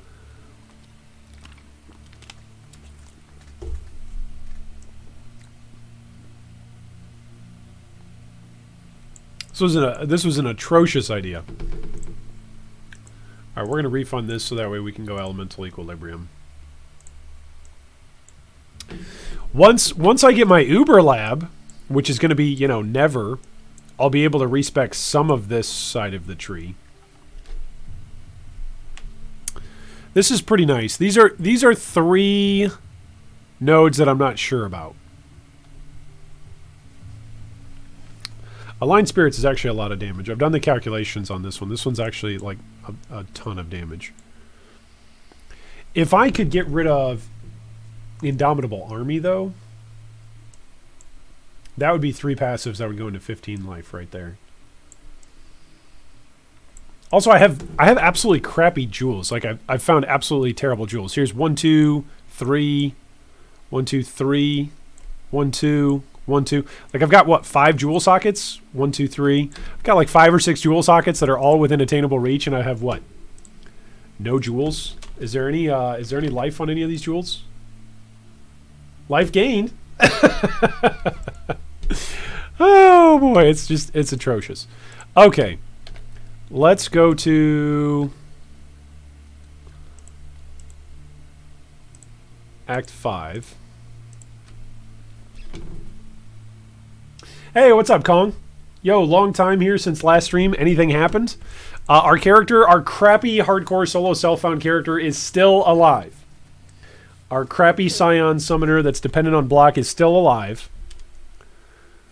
And we are just waiting for him with anxious anticipation for him to die.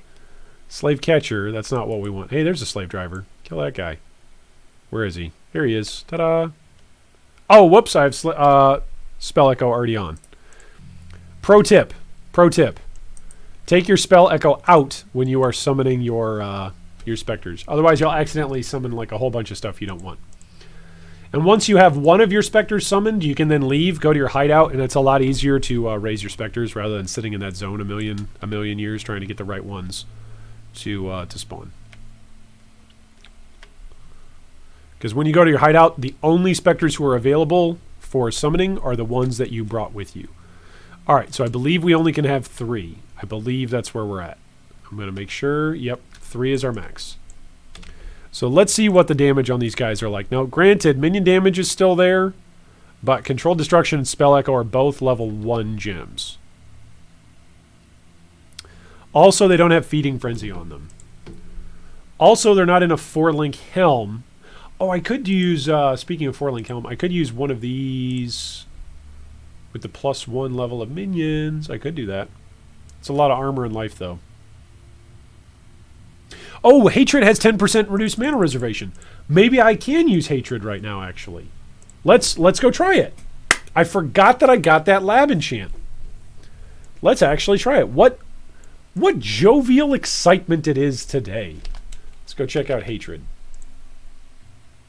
Now I need another green a green slot. But I don't really need it, right? Don't really need it. Just need to swap my Desecrate out.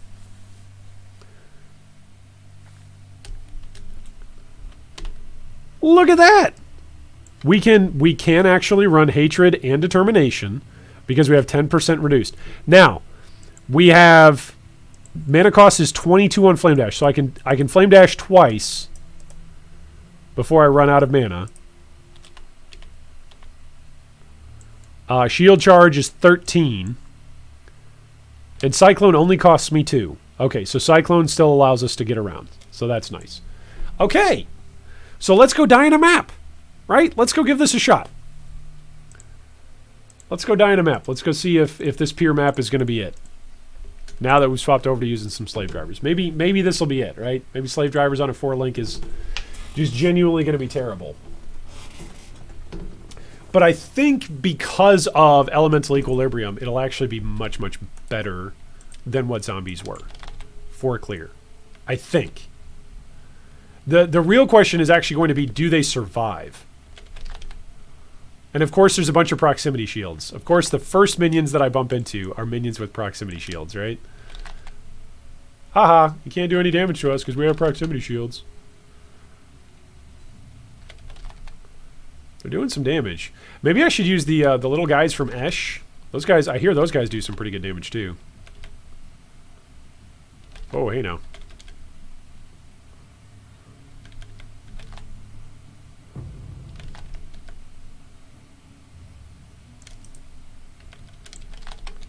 No, this is all right. This is getting some good XP. They're not dead yet, and I'm not dead yet. Those are the two evaluations of whether or not something is good. Ha! Am I dead yet? Are they dead yet? Is that any good? 7 life? No, it's not.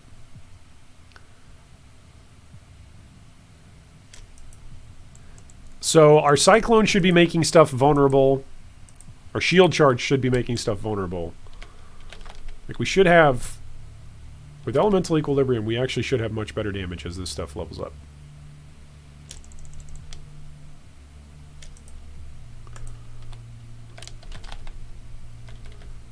Because they should be dealing both cold and lightning damage, the Slave Drivers.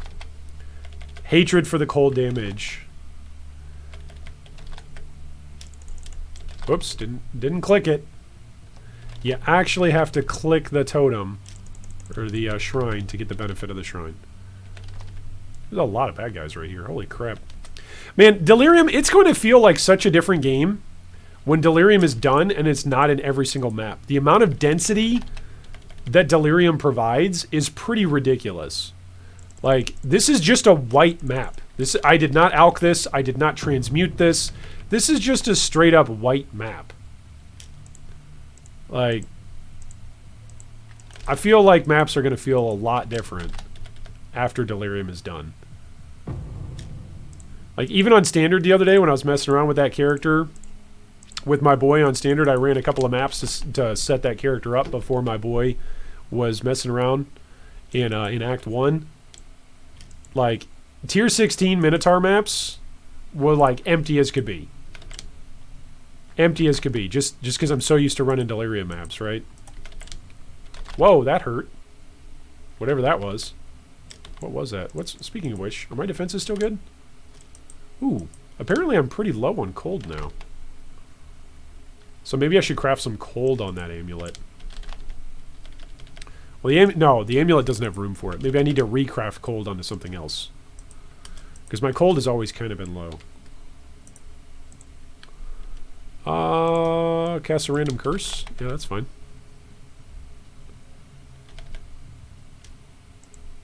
Am I burning? Am I burning to death? No, I'm fine. So far we've yet to lose a slave driver, so this is good. So our theory about, hey, can our slave drivers survive? If our slave drivers can survive these maps, then maybe I can take those 3 passives off of Indomitable Army and actually put them towards, like, the Cluster Jewel side or towards Life. Like, there's a lot that I could do if my slave drivers are going to survive through stuff. Also, I'm leveling an Animate Guardian skill gem, but I'm not using one right now because I don't think I have that many items for him. He's probably just going to keep dying. So we'll get him leveled up, and then maybe we'll put minion life into our helm. Ideally, what's the combo with minion, Animate Guardian? It's like minion life, and then I think meat shield to keep him close to me. Minion life, meat shield, zombies, and then elemental army. I think that's the combo. So that way you keep your elemental guardian up as long as possible. Yeah, the damage on these guys is already much better. You guys let me know what you guys think. There's no doubt in my mind. This is already faster. There's only 3 of them, so the coverage is a little bit worse. But the damage of actually killing stuff is already a lot faster. So... And that's with level 1 gems. Like, as those gems level up, as Spell Echo levels up, and as, Controlled Destruction levels up, it's going to be a lot better. Yeah. So some of that's also going to be because of Elemental Equilibrium. That's okay. Not going to hold that against Elemental Equilibrium. Vulnerable to lightning. There we go.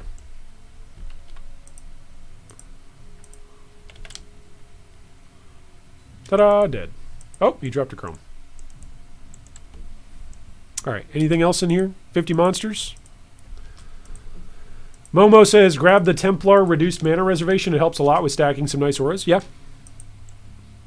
That's what I was thinking about doing, was going up and grabbing those for a few passive points. But the fact that we actually we got so lucky we rolled Hatred has reduced mana reservation. Like, this is SSF too. I did not trade for that. Like, I legit rolled that on, what is it, on our 3rd lab. That was a legit roll.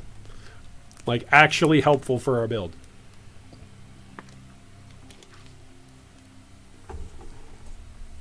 Alex says, pretty sure Delirium Orb prices will skyrocket once the league is over. It all depends on how the league is implemented, right?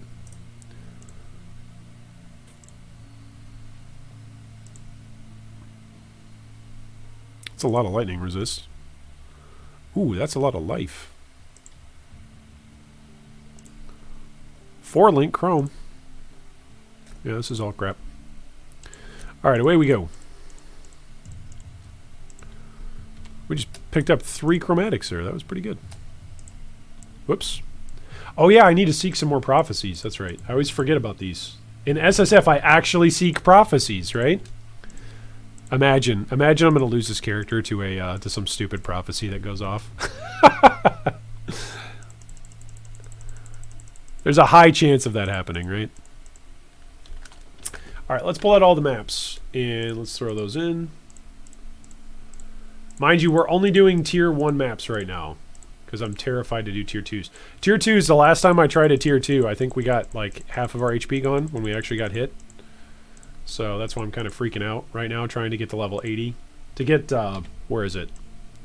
Trying to get at least this 20% life going. But what the hey, let's try a tier 2 map. Let's lose our character at what? Level 77, 36%? Let's give it a shot. Let's give it a shot here. Haunted Mansion. Physical has extra fire. Okay, Shocking Ground. That's only slightly terrifying. Oh, whoops. Forgot to click activate.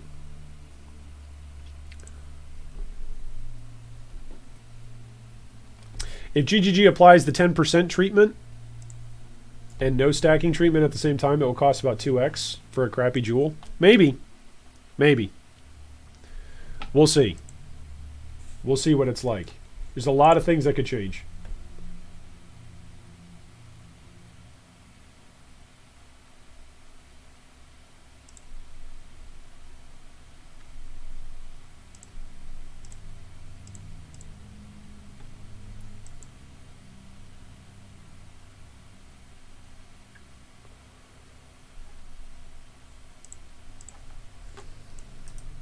Oh, you will defeat the 7 powerful undead.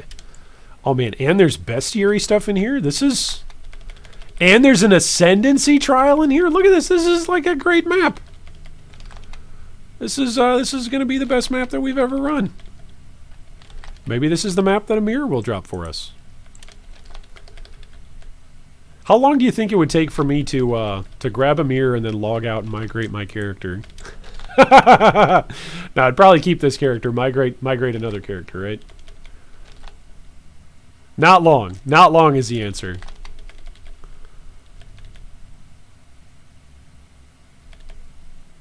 All right, we're still alive. Lots of levels, good.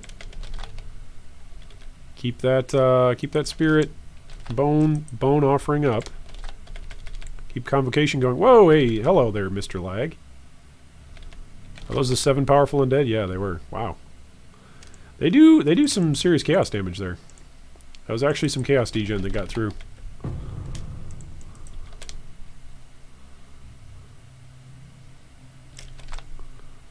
Alright, let's go kill the boss.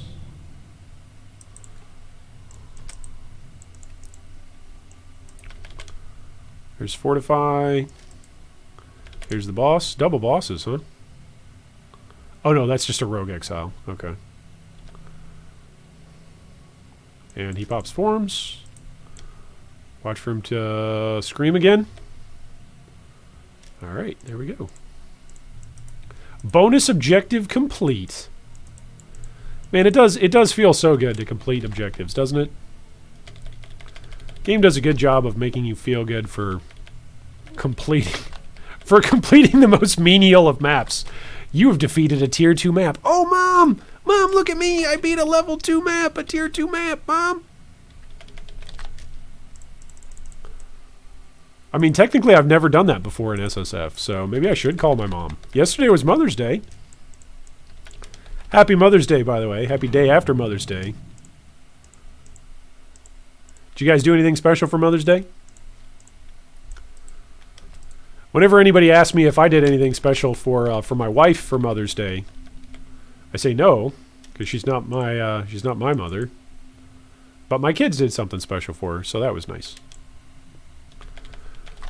Those patches of ground that increase the damage you take, those are kind of spooky. I don't want to be standing on those. Whoa, hey, especially with the beast right there. Yeah, that wasn't even a red beast.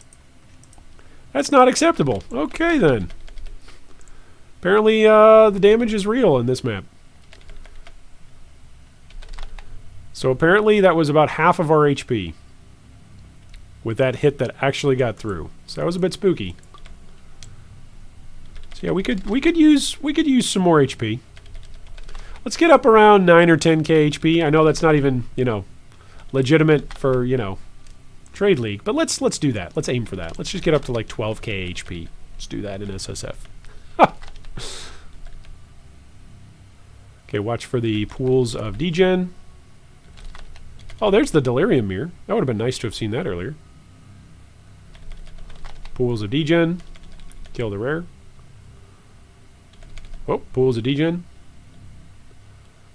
And there's the trove. Alright. Hardcore makes even the most menial map feel exciting. You're living on the edge of your seat wondering, will this be it? Maybe this Ascendancy is where I'll die. This Trial of Ascendancy. Michael says, was aura stacking intended by GGG? That is the question. We know they will be nerfed, but by how much? Yeah, that's a good question. That's the question of the league, basically. How extensive will those nerfs be? Looks like it's coming this way.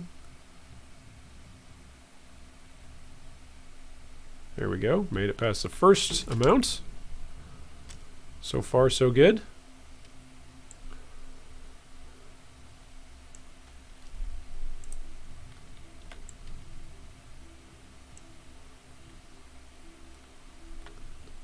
Alright, made it past the second. Oh, I don't have a stone golem. I could just straight up die if I hit like the wrong type of trap here.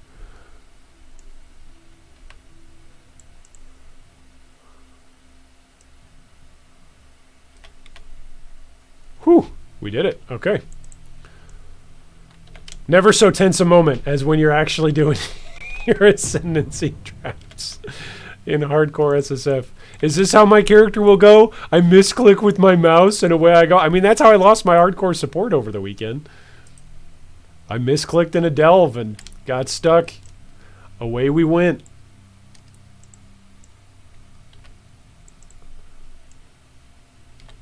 Oh. That's bad. There we go. Did we get it? All right, we got it.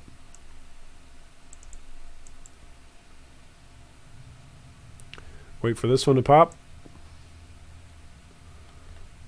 Oop. All right, now we got to go over to the other side. Nope, not that side yet. This side. Are these the every other? Okay, these are the every others.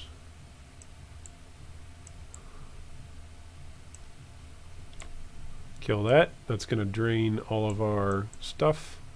Come around in here and then come back over. Okay. Wait for it.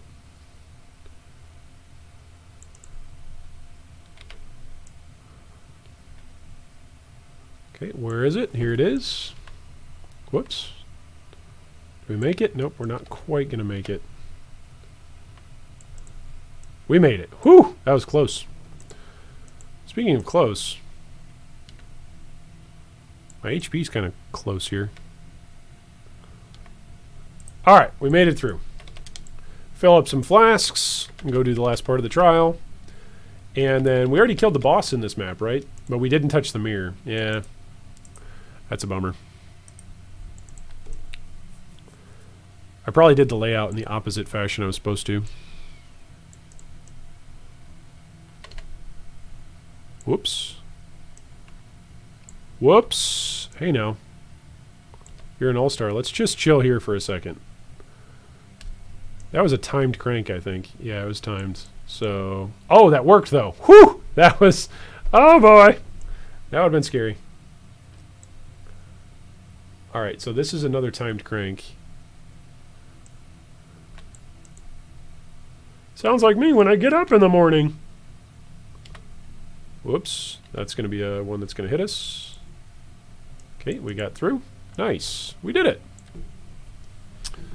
Alright, wait for this one to pop up. Whoops. Whoops. Alright. There we go. And actually kill monsters, because this is not a 2D platformer game. This is actually an action RPG where you're not supposed to have to worry if you die and lose your hardcore character to crappy traps. Whew! Hey, what's up, Scott Chambers? Welcome back. Welcome back. Scion Summoner, it's going. We just swapped over to using 3 slave drivers. So we just swapped over to using this setup. So far, so good. I'm being very, very judicious about which Delirium mirrors I'm hitting and on which maps, because we've gotten dropped down to 50% HP a couple of times here today. Here's a red beast. We're not going to open up the breach until we kill this red beast. Is he going to kill me? Maybe. He's hex-proof. I don't have any hexes, though. I don't have any curses, so that part shouldn't matter. Whoa, that was some damage. Okay, he's nearly there. He's gone. Yeah, it's the burning ground, man. Burning ground was the actual... Like, the burning ground plus the shocked ground on this map was actually the scary part. Alright, let's see about this. Let's pop open this breach. Whoa! Hey! What was getting me there? I was standing on shocked ground. Okay. Shocked ground plus chaos degen. Not a good combo. It that whispers. It that reaches. Hey guys, can you guys come over here? Thank you guys. Jeez. Hey, hey monsters, can you guys... Thank you. Convocation. I need to put Convocation on second wind. Look at all this loot. Breach, the original map density mechanic. Man, I love me some Breach. Breach was a great league. Back in the day in Breach, it was like, oh man, you can run these Breach stones? Run Breach drones to level 100? This is so OP. Oh, nice. 4-link, 2-tone boots. That's pretty good. Those might come in handy. Okay, one monster remaining. We are out of here. Kong says, I can't believe how Herald builds are eager to buy even the worst items with a load of cash. I made like 30x in just a span of like 5 days. Yeah. Just from selling items alone? Yeah, I believe it. Okay. Now that we've successfully recovered from that crash, that was weird. Joyful says, probably best that you didn't use the mirror. Yeah, imagine if I would have used the mirror and then I would have gotten that 50% hit. That would have been, that might have been it. That might have been it. Putting Purposeful Harbinger as a large jewel only notable would probably be enough of a nerf. That's a really good idea, Chris. I like that idea. That is a very, very interesting idea. All right, I need to go get some zombies because I had to crash. I don't know why I crashed as I was trying to exit, but okay. That's a really good idea. Move Purposeful Harbinger over onto... Huh. Yeah, I like that. I like that idea. Move it onto large jewel sockets, which means... Hey, even if you stack 3 large jewel sockets, it's not nearly as broken as what so many are trying to do right now on mediums. Also, it means you can't use voices to boost it, right? Because voices are a large jewel socket in and of itself. So that's actually an interesting... That's an interesting trade-off. I really like that. Chris, are you sure you're not Chris Wilson? Are you sure? Hey, we got Chevron's Pace. Not good for our build, but we'll keep it.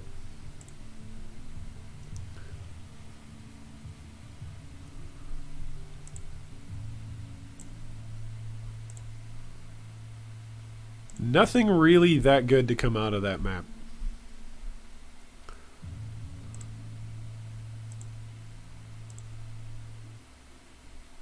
Yeah, nothing really that good. Oh, 2% increased cast speed. Wowzers. Yeah, that was all crap. All that was crap. We did get these two-tone boots, which I think I'm going to keep those. So we did get those.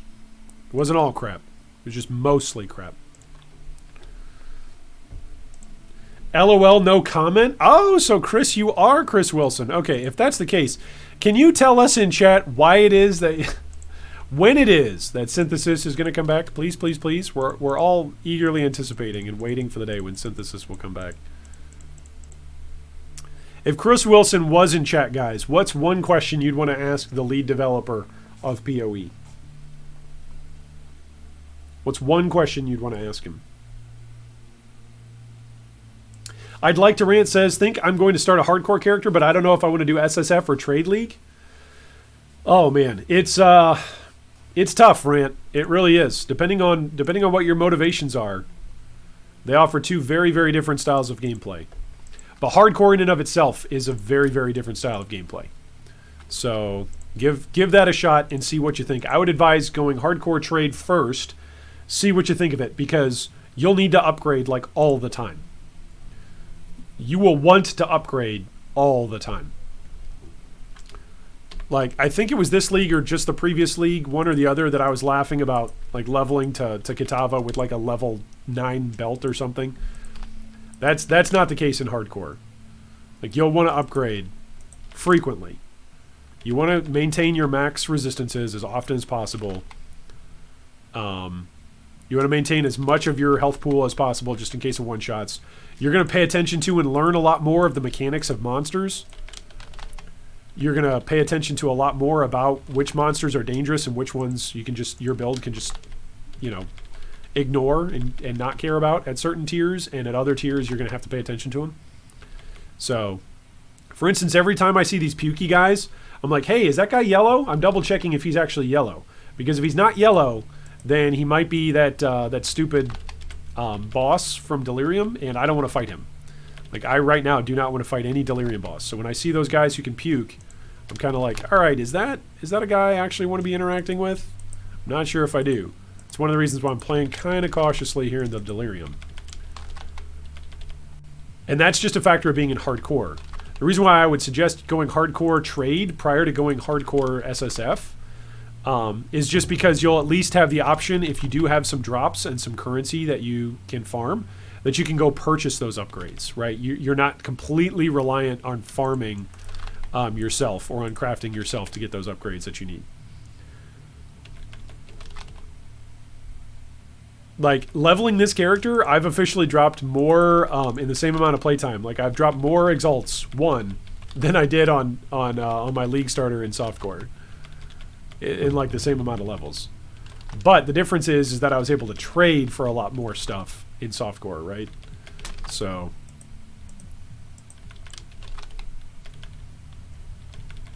yeah, I think this is going well. It's ground degens. Ground degens are gonna be the death of this character. It's going to be a ground degen. It's going to be a boss that's got a ground degen. It's going to be... maybe it'll be Dodre in her map, right? Where she's screaming and she's cursing at the same time. She might be the end of this boss, or the end of this build. I mean, I guess if I just get one shot and I don't block something, that's another very highly likely possibility. But I would say degens are much, much more likely to be the end of this build. All right, do we want that? Yeah, I think we do. Holy moly, 892 on a glorious plate. 892 armor, that's pretty good. It's not a 6-link, but it's good. Yeah, this damage is already better. Vulnerable to lightning. Maybe I should be running Wrath rather than Hatred. Wrath is going to be a true 50% reserved, though. So that's a bit of a bummer. So the combo with Hatred, for those of you who have no idea why I'm running Hatred with Slave Drivers, is even if your minions don't have any base physical damage on themselves, by using Carrion Golem, they grant, what is it, a flat amount of physical? Yeah, flat 24 to 35. So even that little amount of damage is some level of physical that will go onto your minions. So it's not a ton, but it's something.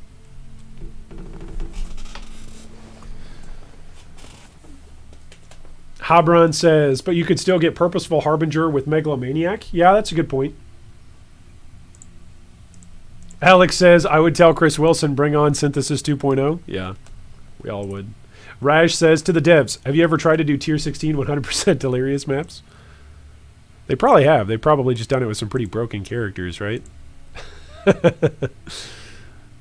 That's good life and good fire resistance. It's not quite good enough to keep.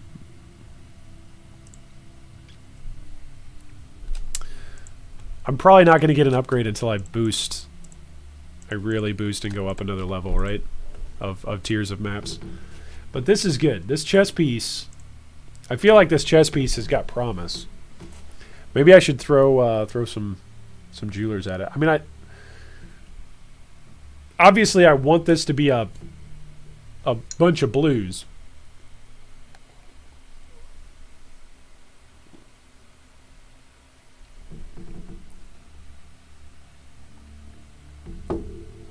But right now, if I can make this 4 blues, this really isn't giving me that much. It's giving me 58 life. It's giving me something.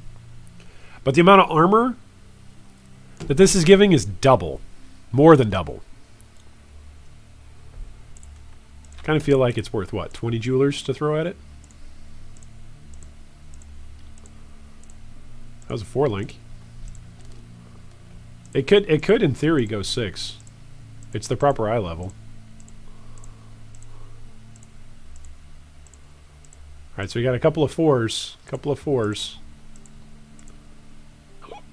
5 socket. It's not 5 linked, but that's 5 socket. That's interesting. All right, Pierre, enjoy your dinner, man. Hope your dinner goes well. Rant says, yeah, that's what I was thinking. SSF seems super intriguing, though. Can really test my knowledge of the game thus far. Yep. The counterpoint, though, is it will take far longer to progress because I will definitely be way more cautious. Yep, but that's hardcore. That's hardcore in general. You'll be more cautious in general, right? So, I think eventually I am going to swap to these boots. I'm going to lose some armor. But I think it's going to help me with resistances. Although these boots are really good. Have you ever seen such glorious boots? I mean, the rolls aren't that good, right? 11% fire, 35 life, 8 lightning, 11 chaos, 20 movement. Like, none of them are good rolls in and of themselves. That's part of the problem. But all of the rolls are desirable, right? It's very rare that we've had an item that we've been using where all of the rolls are actually usable. And so it's been nice when we have found upgrades like that, that it's like, oh man, I can actually use all of these stats. Heck yeah, we're going to use this. All right, we should ding a level here, this map.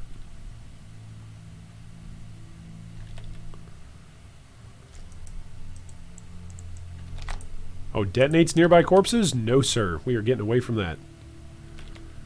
Detonate your corpses somewhere else, buddy. Orb of Alteration. Yes, please. Another glorious plate. Nice. Chance to block. Spell damage? No. Alright, here's another Nico. Maybe I haven't delved that far down on this one. Maybe not. Maybe I was lying to you guys earlier.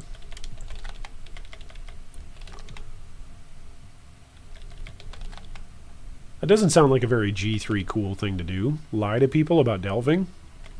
Maybe I was thinking about my hardcore character, because my hardcore character died in delves. Maybe I was thinking that he was the one that had been delving.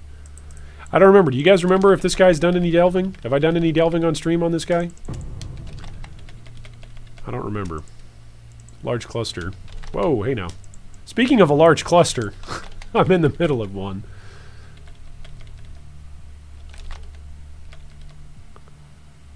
Yeah, I actually probably should have been delving, right? Just to keep my XP bar moving at low level delve, rather than using all these white maps. Also, I could be getting some serious upgrades in delve. That's another thing. I could be going for fossils, so that way I could start crafting. It's probably not a bad idea. Hey, there's my level. 78. Bada boom, baby. Okay, so that means we're officially now 10 levels difference from tier 1 maps. So we're going to have to move up to tier 2. Otherwise, we're going to have XP penalties. It's just the way it's got to be. Going to have to make it happen. Oh, he's puking. Watch out for the puke. Reminds me of my college days. Oh, that was a superior gem, wasn't it? Yeah, that's a GCP. We need those. We need a lot of those. Don't go yet, Delirium. I'm still here. I'm still killing stuff. Yeah, it's gone. You know what? We are getting a lot further, though, with these slave drivers. In terms of Delirium rewards. I think we're moving faster. Overall.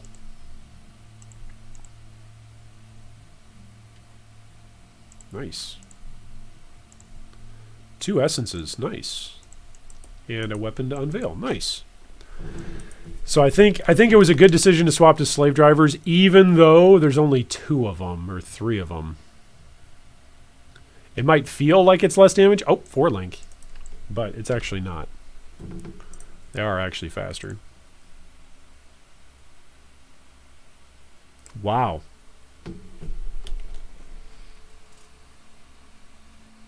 I could craft life onto that. It's got similar cold resistance to what I have on here, but I think that would dip me below. Yeah, it would dip me below cap. But that's actually pretty interesting as a helm.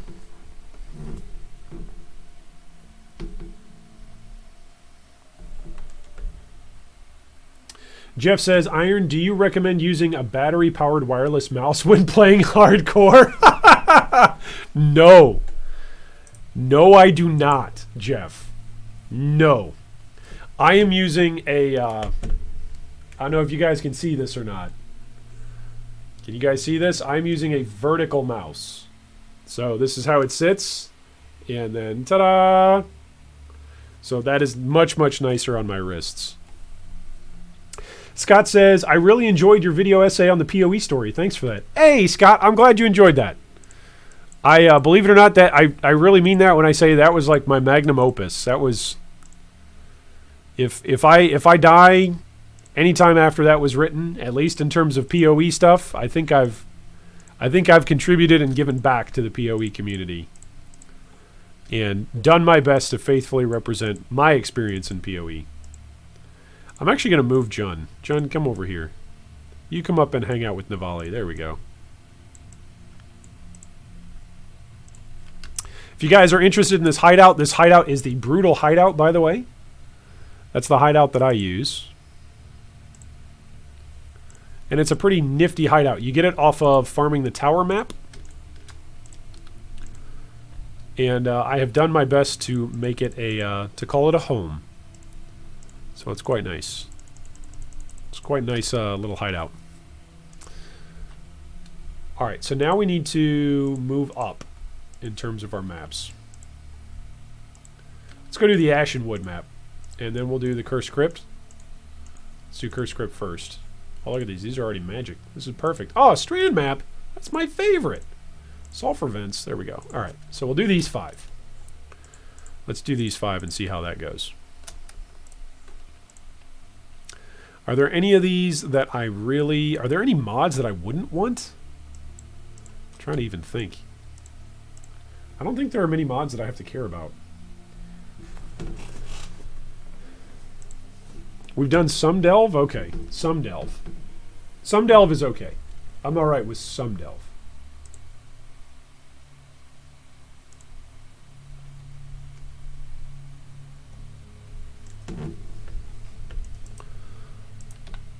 I'm glad that we've done some delve and I'm not completely insane and completely misremembering this character's existence. Alright, this is going to go the short way, so up and around. Here we go. Now another thing that I could be using for clear is I could be using Frost Sentinels and using like LMP or GMP. Or Flame Sentinels. And again using Elemental Equilibrium. But I like Slave Drivers better. I just do. I think it's because the Slave Drivers are actually less intensive on my PC. I think that's part of the reason why I like Slave Drivers.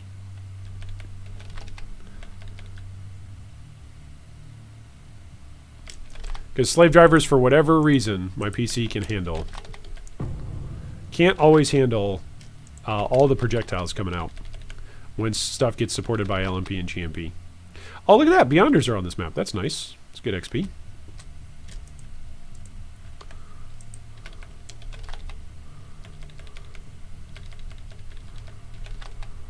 There's a Chrome. Whoops, why didn't I pick that up? There we go. Allies cannot die. Where is it? Kill it. Kill it with fire? No, kill it with lightning. There we go. Oh man, this is a tough map to keep going.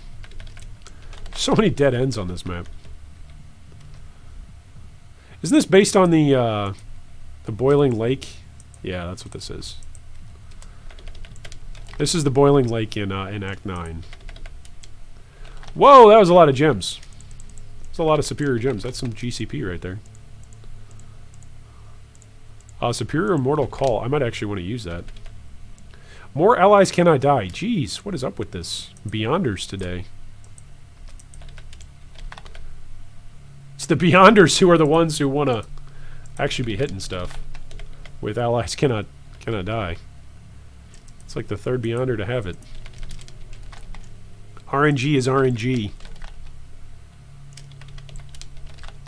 So have you guys been watching at all any of the race over the weekend?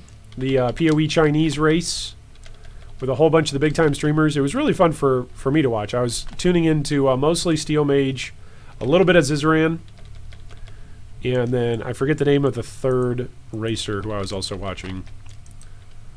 But Steel Mage was quite interesting to listen to after he had ripped a character. It seemed like a whole bunch of players. Oh, also Rise. Rise was the fourth guy that I was checking out. in the race. It was very interesting to see how many different of the racers ripped characters, but then how many of the different racers were also all using Stormbrand. Like, that was very telling to me. Maybe I should use Deathmark, huh? Maybe that wouldn't be such a bad idea. Oh no, they're all petrified. That's bad. Go get them, guys. There we go. Don't want that, don't want that. Okay, away we go. Alright, we are now full up on Delve Juice. So let's go Delve. Whoa, I must have blocked that. Because I didn't feel a thing. Oh, no spoilers? No spoilers about the race that happened like 3 days ago as it was going on? It's still going on, by the way. I want to say it's like a week-long event, or maybe it's not quite a week long. It seemed like it was an extended race. Oh, now that shield would actually take care of my cold resistance problem. I would lose a bunch of fire resistance and lightning resistance. I think my shield is ultimately just going to come from crafting. I think I'm going to have to just like self-craft a shield. I think that's where that's ultimately where that's going to come down to. Which is too bad. Okay, so we are full up on Delve. Let's go run some more of these maps. Do I want to do... No, I don't want to do anything else at the moment. No other masters at the moment. Yeah, I think they're all still going on that on the Chinese race. I think. Let me check that real quick. As I'm in a map now, and will probably die.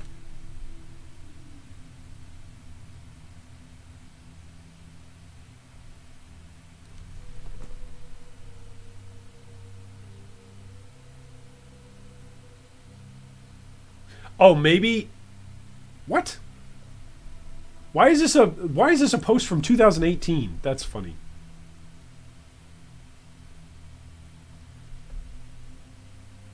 I can't find it. If somebody's got the link, feel free to post it in stream.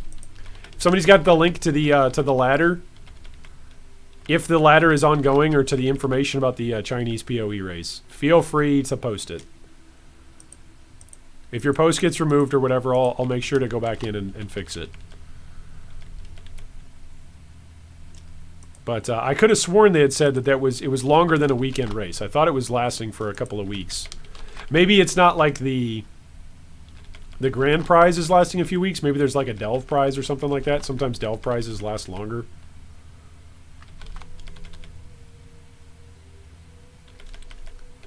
Those guys create deadly ground. Careful for that. All right.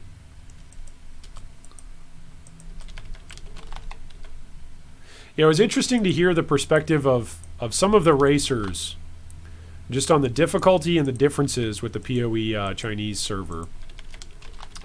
And of course, we've covered that. That's a topic that we've covered in the past. I did a video on that in October of 2018 or 19. I think that was last year. I think it was 19.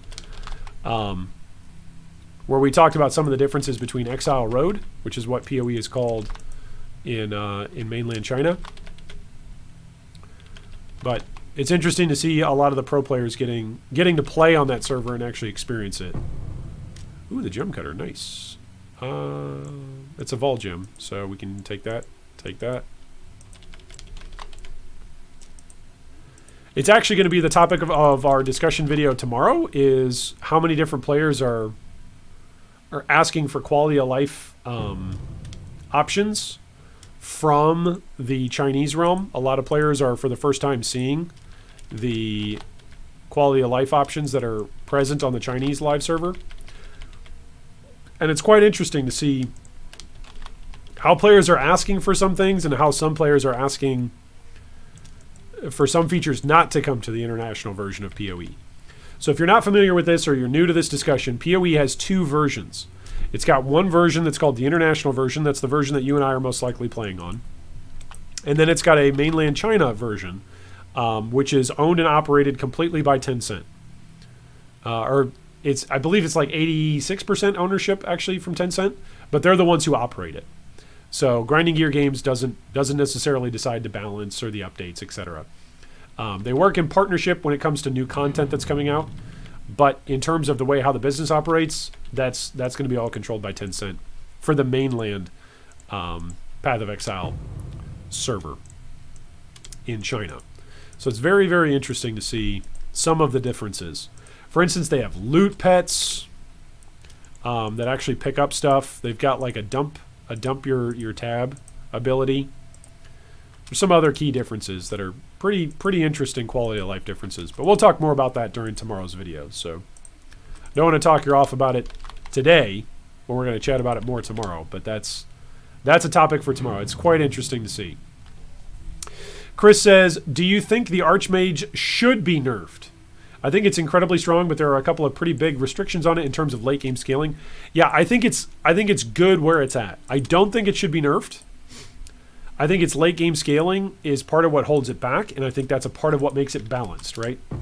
I think it's going to be very, very fun because out of all of the things that probably are in line to get nerfed from this league, Archmage is hopefully going to survive, which means we might actually see a league of players really trying to ramp up their Archmage damage and their mana interactions. And that could be interesting for a league. So ultimately the decision is in GGG's court. But no, I don't think it should be nerfed. I don't think it's on any kind of power level to where it's breaking the game. We actually featured a build 2 weeks ago, a Pathfinder build that was using Archmage, and it was very, very strong. That was actually a guildmate, Blasting Mouse, wrote that build guide, and it is a beautifully written build guide, very, very helpful. And Blasting is always available to chat, to answer questions. I kind of think I want to get rid of these three. Let's try it. Do I have some regrets? I have a few regrets. All right, let's try removing Indomitable Army, Elemental Monster, and Minion Life. Okay, that gives us 3 more points. That's going to give us 15% more life. Now we're up to 4,400 life. That's good. Let's see as we go into the Fungal Hollow. Let's see if our slave drivers die in here. Chris says, I mean, you're basically forced into scaling ES, and the abilities you can effectively use are incredibly limited. Yeah, Chris, I think that's an argument for why it shouldn't be nerfed. I think it's a very, very specific skill that requires you to really think on how you're going to use it. I don't think it should be nerfed at all. If anything, if you want to argue that it should be buffed because of those factors that you've just named. Because it is rather niche and rather narrow in its scope. Are my guys not killing anything? Did they all die? What's going on here?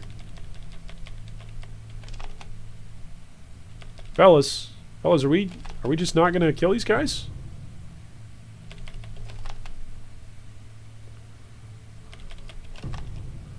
There we go. Man, those guys were tanky. There's no like monster life or something on this map. I was like, man, something's going on here. No monster life. That was interesting. Nightmare Bassinet. Yep. Pick that up.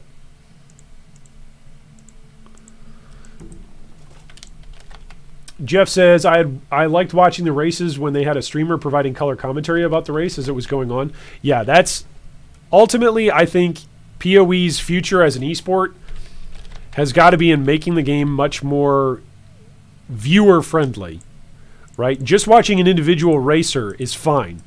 That's how we all consume PoE as we're watching it now, right? Is watching an individual stream. But if you want to make something big in esports, you've got to be able to make it so that way it's a compelling TV show, compelling viewership, with competition, with tension, with drama. And you got to do that by showing everybody all at the same time, by showing the live action of the competition, by showing when somebody gets a really good upgrade, and you can go to a live color commentary on why that upgrade mattered. You got to go to instant replays on rips and why somebody died, and then break that down. You know, you can learn a lot from traditional sports coverage as a television program, as an entertainment medium.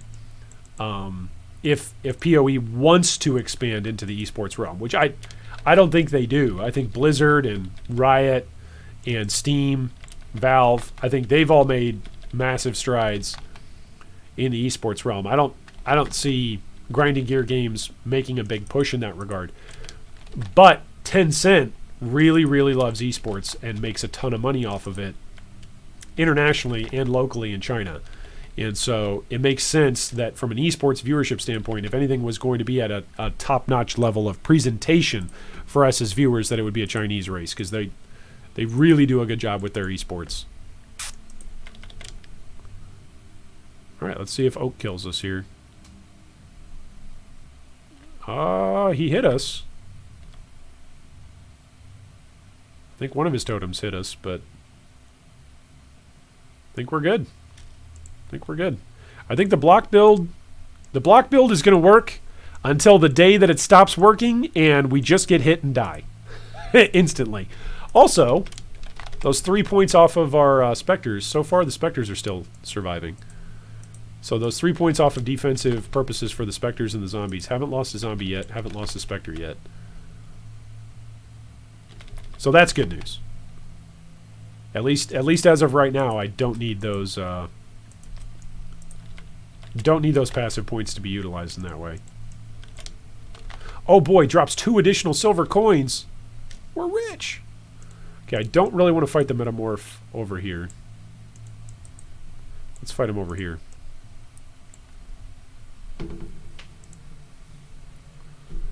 Alright, this is the first metamorph of SSF. Let's see if he kills us right away.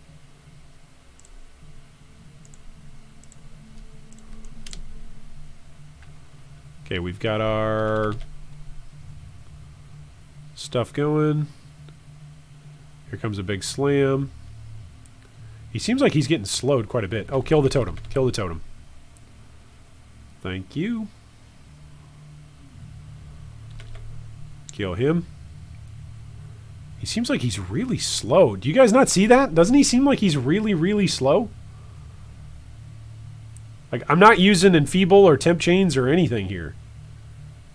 I feel like that metamorph is just really, really slow. It's kind of weird. I mean, I'm fine with it. I'm fine with it. Don't you kill me, Mr. Metamorph. I'm not talking junk. I'm just commenting on your speed, good sir. Not in a negative way. I'm just making an observation. I'm not hating. All right, what do we get? Oh, we got a staff. +1 to level of all cold spells. Minions have 5% chance to deal double damage? That's actually an interesting staff. Huh.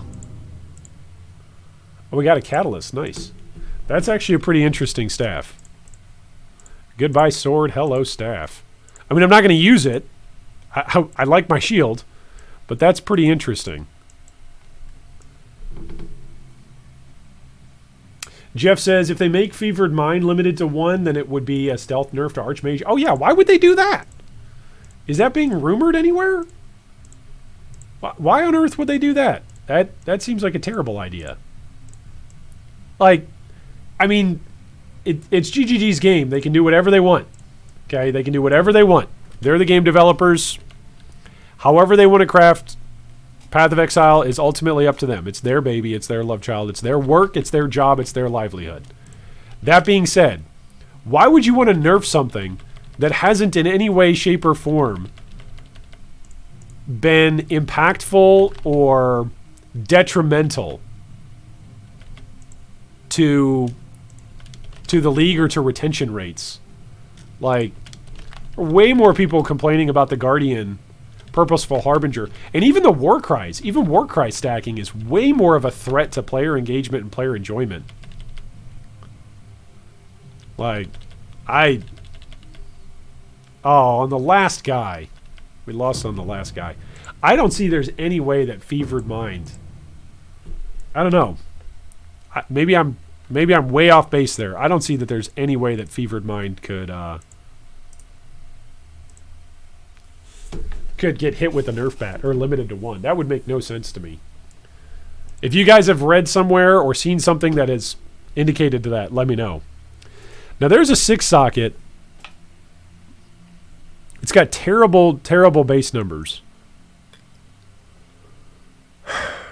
But it's at least blue and it's got armor. So it's got a chance that it can roll blue.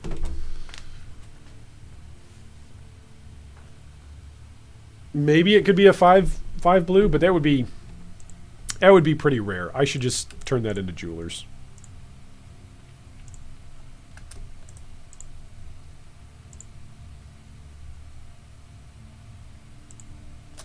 "12 intelligence." Oh boy, I'm keeping this staff though. This staff looks pretty cool. We need another like looks cool tab. Looks cool. There we go. We're gonna put it in the looks cool tab. All right, throw the rest of this stuff in the dump tab. All right, we're gonna need another dump tab here pretty soon. Dump tab number 2.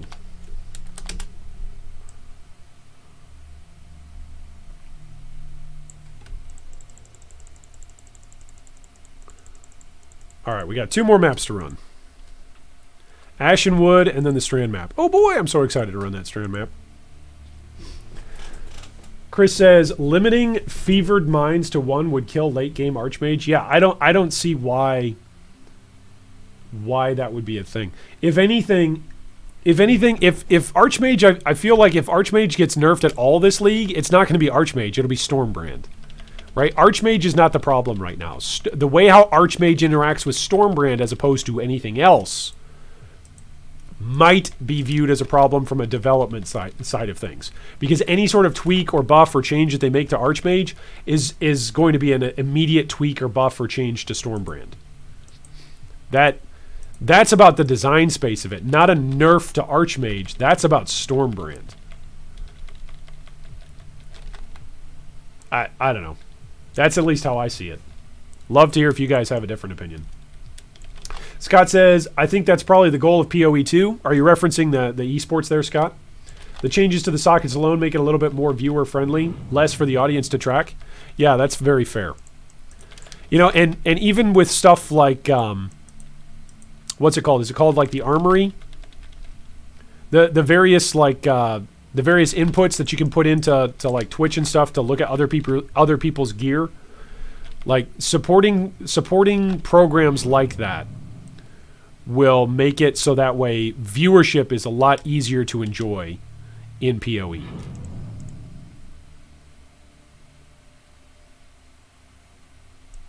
It's a lot of armor and evasion. But putting stuff where you could essentially have like a mock tab of you know, here's 3 racers and you can show them all next to each other. Hey, let's tune into the leaderboard. Like, in some regard, I don't enjoy golf. Let me preface everything I'm about to say by saying I do not enjoy golf. I do not play golf. I do not watch golf. I don't even play video games about golf. I love video games, but I don't even love video games about golf. I like video games about other sports, but I don't like video games about golf. Golf is not my cup of tea. That being said, golf does a great job showing a relatively individualized sport. There's not direct head-to-head competition, right?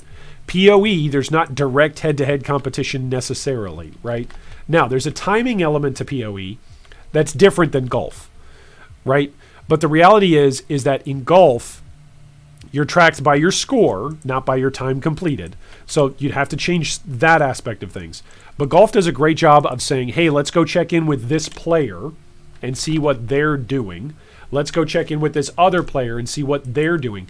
And even if a player's not in contention or is not anywhere close to winning in a golf tournament, they still get some viewership and there's still some entertainment purposes there if they just hit a ridiculously good shot or an incredible shot for the purposes of golf. So for PoE, if you just want to enjoy PoE and enjoy a race of PoE, even if someone is 10 levels behind somebody else, players could still enjoy that experience of watching another player compete and race, and maybe they get lucky and have a tabula drop, and you go to a live look in on what the player looked like as the tabula dropped, right?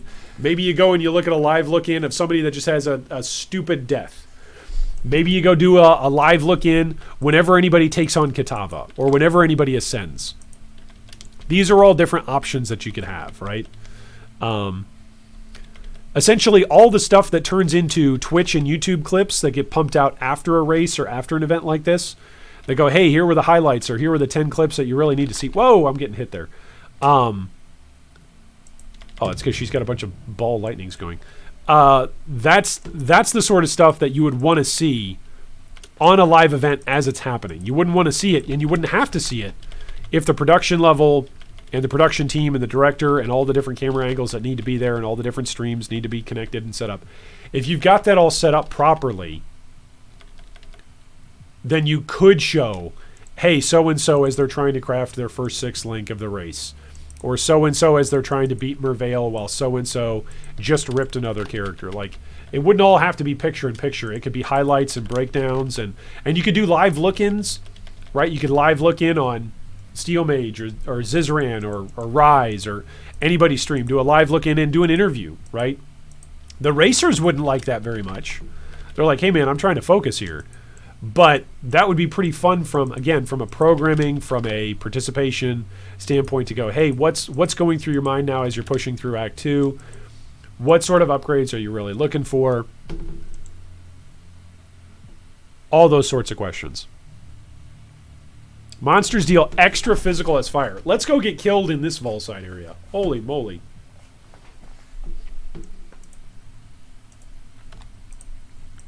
This looks kind of like a deadly side area. So let's see. They do physical as extra fire.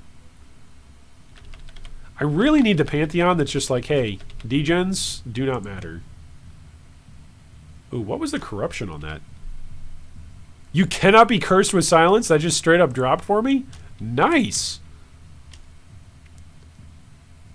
It's too bad that's corrupted. That's kind of cool. Cannot be cursed with silence. We'll have to see what those other mods on that jewel are. I mean, it's just a regular old jewel. Whoa, hey now. It's just a regular old jewel. Mana cost. Totem damage. One-handed damage. Yeah, don't really care about that. A lot of life. A lot of lightning. A lot of chaos. Requires level 28. That's a good leveling belt. Oh, I lost a slave driver. You guys see that? I finally lost one. Don't know what to. Maybe it was to the ground degen. Is that corrupted? Yeah, that's corrupted. But look at that. Whoa! 114 life. Ah, why did it have to be corrupted? All right, let's put this in real quick. Slave driver right there. Oh, take out. Whoops, take out spell echo. Hatred back in. And away we go.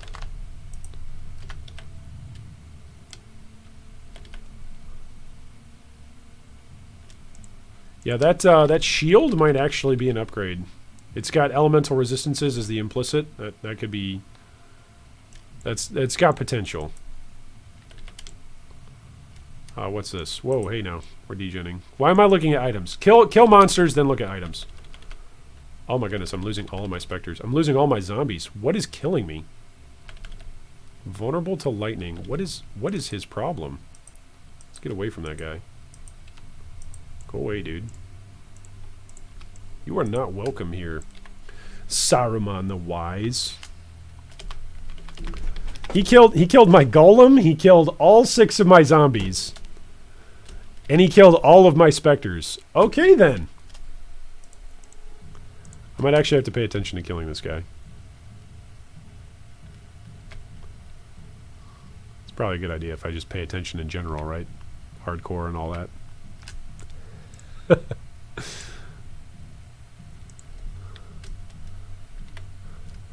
Oh, whoops, I actually didn't want that on. I want to raise up some more zombos.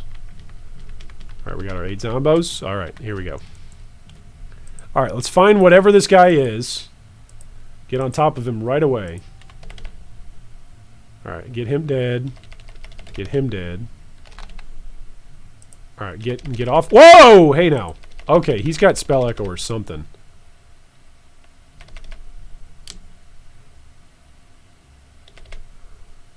Get him dead before he... Okay, good.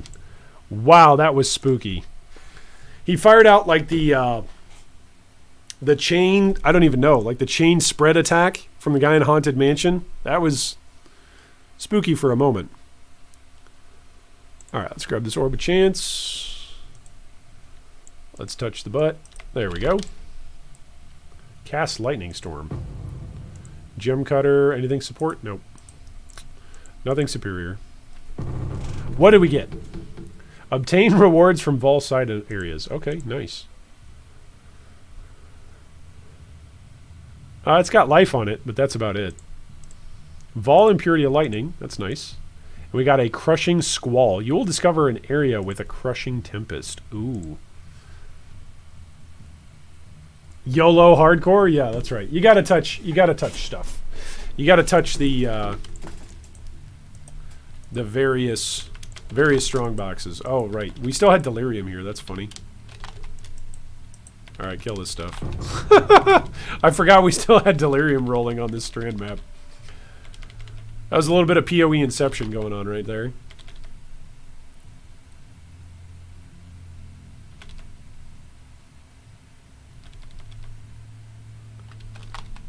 Oh boy. Okay. Let's just stay alive here. Let's not die today, okay? Let's make that our goal for the day. Keep tiny humans alive. That's my wife's favorite t-shirt that she's got. It's a t-shirt that just says, keep tiny humans alive. Today's goal, keep tiny humans alive. We need to come out with a G3 t-shirt that says, today's goal, don't die in hardcore solo self-found. Get him over on top of the rare. Watch the degen. The degen is dangerous. There we go. Detonates. Get away. Alright, did it already pop? Yeah, it already popped. There we go. Speaking of popping, look at the damage on this. These slave drivers actually do damage. Unlike the zombies when they were on the 5 flank. Doing almost no damage. Hey, we're speaking of almost no damage, we're almost to our next level. 78, baby. It's gonna be exciting. Level 79. Can we make it to level 80 today? Is that possible? Will this crappy character survive to level 80?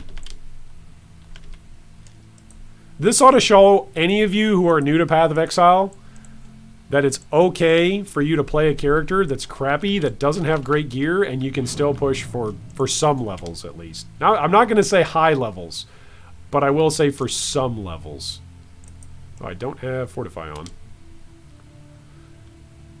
Vulnerable to lightning. Kill that guy.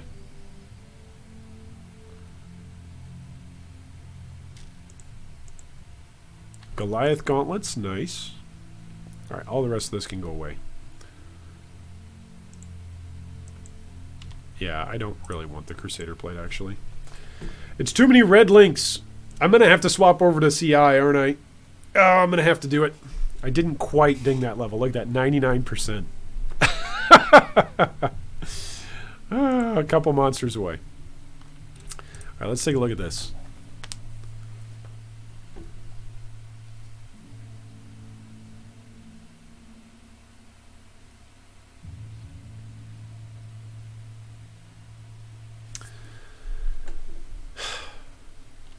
I feel like I should I even scour this? Is the life better than the elemental resistance? The elemental resistance that I need is cold.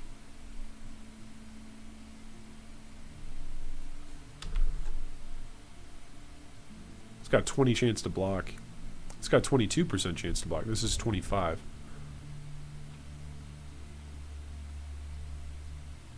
Is that just off of the quality? Is that the difference there?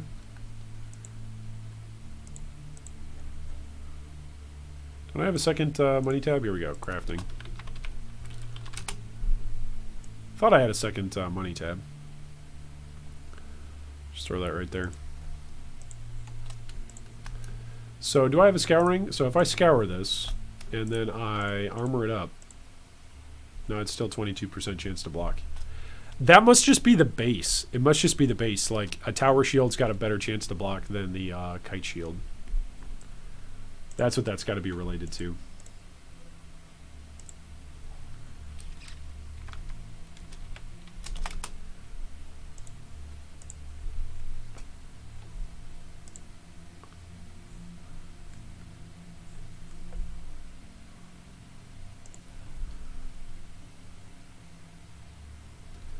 So I lose about 300 armor here.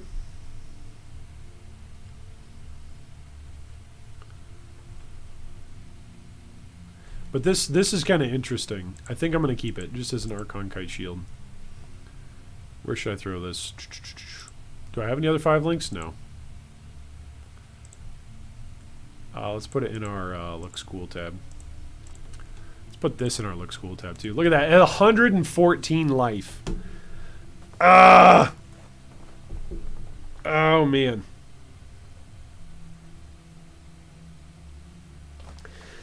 I could put this on. Here's the thing. I could put this on and then sacrifice my helmet and go for like that +1 minion helmet. That would be kind of interesting.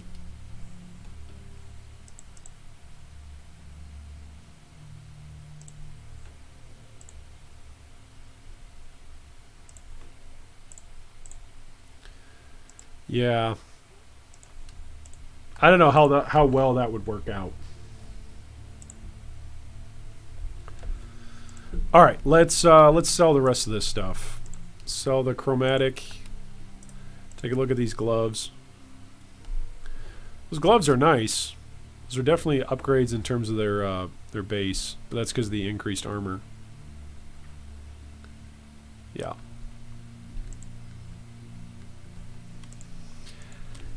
I feel like the next streaming session, I'm gonna have to just start crafting stuff. Like next stream session is gonna be, hey, let's just use all of our currency and start crafting stuff and see what we can get for some serious upgrades. Because at level 80, come on, I should be able to push past what, tier 2 maps.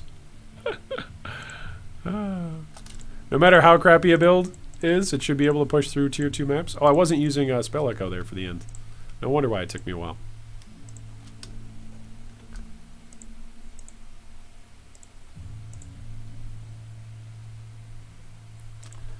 Okay, so that is where we are going to leave it for today. So, thank you so much for watching, everybody, and for joining us today on our hardcore solo self-found adventure. I am going to be back again later on this week with more streaming. The goal and the schedule, the programming schedule for this week is tomorrow morning. We've got a discussion about Chinese PoE and the differences and some of the quality of life stuff that people are talking about. I'm going to ask you all for your feedback and for your opinions about the Chinese servers and the Chinese version of PoE and what you would like to see brought over. So that's a discussion that's coming out tomorrow. Then later on in the week, of course, we've got our featured build discussion that we will tackle.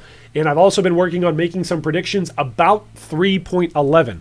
My goal is to have that discussion out this week, but I'm not sure if I'm going to be able to get to it just between juggling streaming and other work. So with all of those built-in excuses aside, that's the goal for the week, is to have a discussion tomorrow on PoE China versus PoE International, to have our featured build discussion of the week, to stream throughout the week for at least 3 hours, a couple of days this week, as well as a fourth discussion video, or rather a third video in addition to streaming, which would be predictions for 3.11. So, hopefully you all have had a great time hanging out. I've had a great time hanging out with you all, just so that way you guys are reminded. The reason why I stream now is actually because I have a great time with you guys.